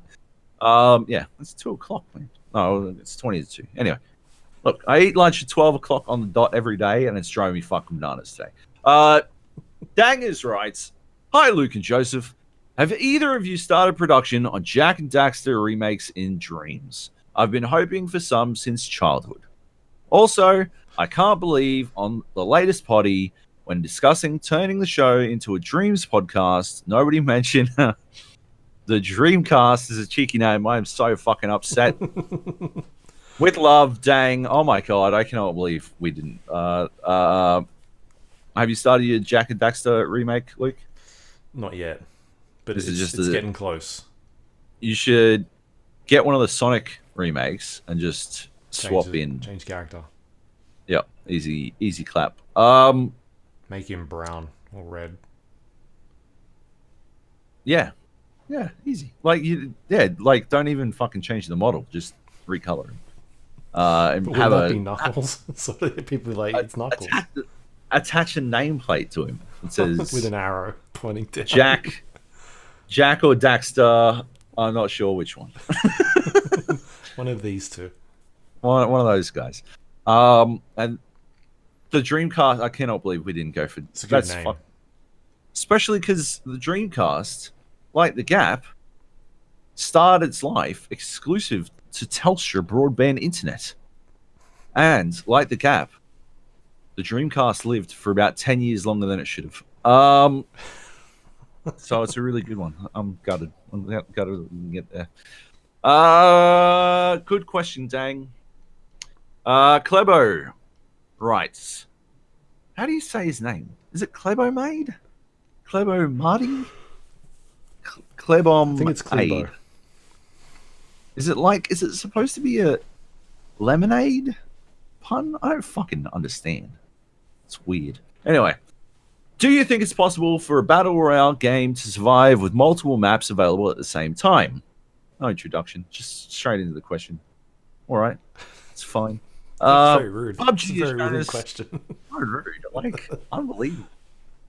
And we went real deep into his name and everything. Anyway, PUBG has shown us how not to do it by splitting the player base 1,000 times with various maps and modes. On the other end of the spectrum, Apex and Fortnite are only running one map at a time with LTMs here and there to keep things fresh. Is there a sweet spot somewhere in the middle, or are BRs better off focusing solely on the one core experience map mode? Yeah, that's a pretty good question. I personally think they would like the Fortnite strategy is probably the best. I think the massive, game-changing alterations can upset the player base a little bit, but like in the example of Apex, all the changes, I loved all the changes they made to the fucking World's Edge map. I did not like World's Edge as it was before, and I'm a big fan of it now. I think that's significantly improved. So yeah, like if it's done correctly, if it's done well, I think it can really revamp people's interest in a map that they already vaguely know. And I think, yeah, the reason PUBG did it the way they did is because they desperately want to not be a battle royale, big scale battle royale game anymore. They just want to be a tiny scale battle royale game because the game is garbage and they have no idea what they're doing, in my opinion. I don't think there is a sweet spot in the middle, I guess, is my answer. I think they should focus on the one map in general and just change it up. Yeah, I like the story-based or the environmental storytelling stuff that they can do. We've seen Fortnite really nail it. And then Apex has done some interesting stuff as well. I mean, they had the world's, Kings Canyon map.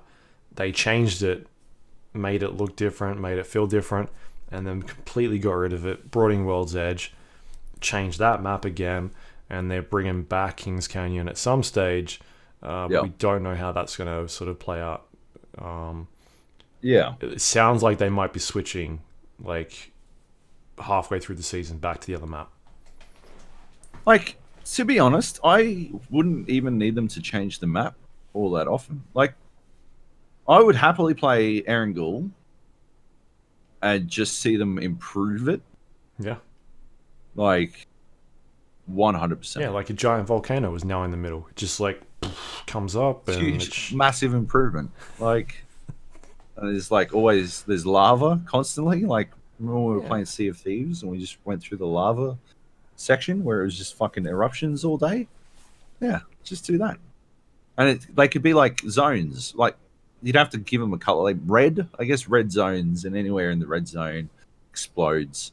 And if you explode in the red zone, you're just a bad player. And like, yeah, that'd be a good idea. Good stuff. Good idea, Luke. Yeah. Anyway, it just feels like we're shitting on PUBG again, but they haven't got a grasp of the games as a service content, how to do that. The way they're going about it is not really changing the game up all that too much. They're just introducing more maps, as opposed to what Fortnite has done. Is they're adding in changes to the map, but adding in new items and weapons and the way things feel. Respawn stations are in there now. Apex has done a very similar thing, whereas over here we've got what was the last big change that they did in PUBG? Was it introducing like vaulting or something like that? I guess fundamentally, like, for the most part, it's played pretty similarly. Like, every once in a while, they're like, here's a new item, like spike strips, or the way that like grenades work, but like not massive, huge changes. Where back in the day, before the game maybe had just hit 1.0, but every time you read a patch note, you're like, whoa, that's a huge change. They've got fog in there now, and the fog's like coming in and rolling through, like all this dynamic weather. And I just don't get that sense anymore when I read it. I'm like, oh, okay, they put a new map in, and there's destructible environments. That sounds like it's a bit shit. And then you play, and you're like, yeah, it's a bit shit. Like, it's a half-assed thing. So, just the incorporation of changing up some of this stuff hasn't felt well. Like, I've seen pro players talking about like changing up the meta. That, like, it's very hard to change up the meta because they're not tweaking guns, all that sort of stuff, and so it's just weird for them. It's become very stale. Are you seeing? Is it Chaco that's like stepped away from PUBG at this point? Said is when Modern Warfare's Warzone releases, so he's going to step away from PUBG. Yeah. So I don't know, August, September, he's going to have to fail on PUBG, I guess. Yeah.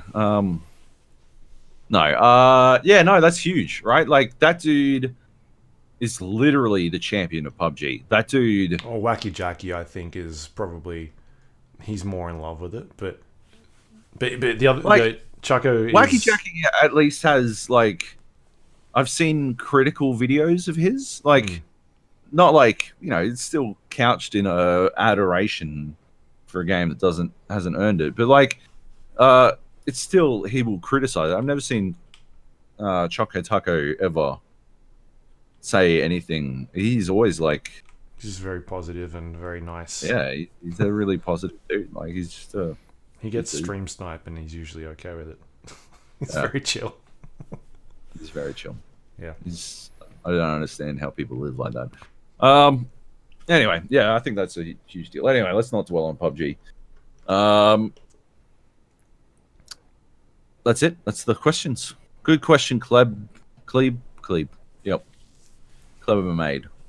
We need like phonetics when people submit their questions, like, how did you pronounce your name? Like, spell it out. Oh my god, is Danger's name Dangaz? I never even thought about it before. Fuck. Anyway. Cool. That's it. That's the podcast. I want to eat my lunch.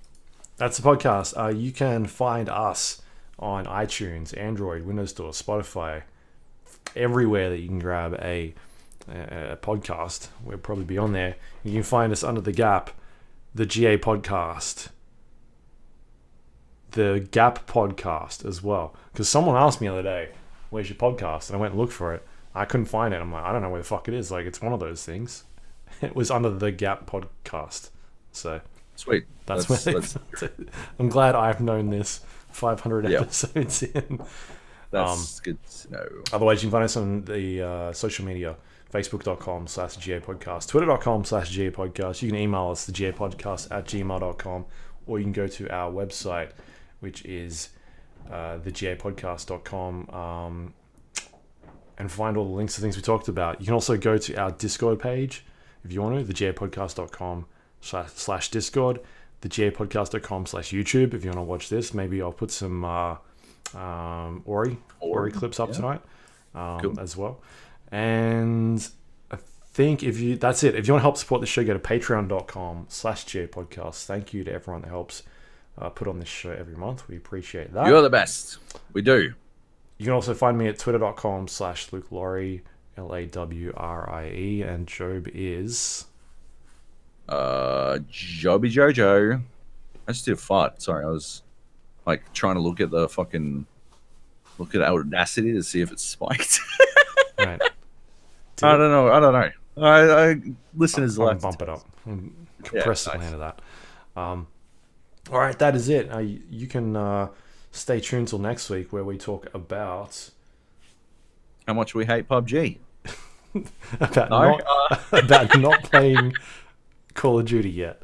Yeah, we're still not playing Warzone. Actually, no, we might be by that stage. Maybe. We'll see. Probably not. Maybe this is the podcast now. We just speculate when the game is going to come out. We'll call it the Dreamcast. I'll have played a bunch of games. I'll have played so many fucking games next week. Oh my god. We thought this one was long. It's going to be stupid next week. Yeah. Yep. All right. Good stuff. All right. Catch you all then. Bye.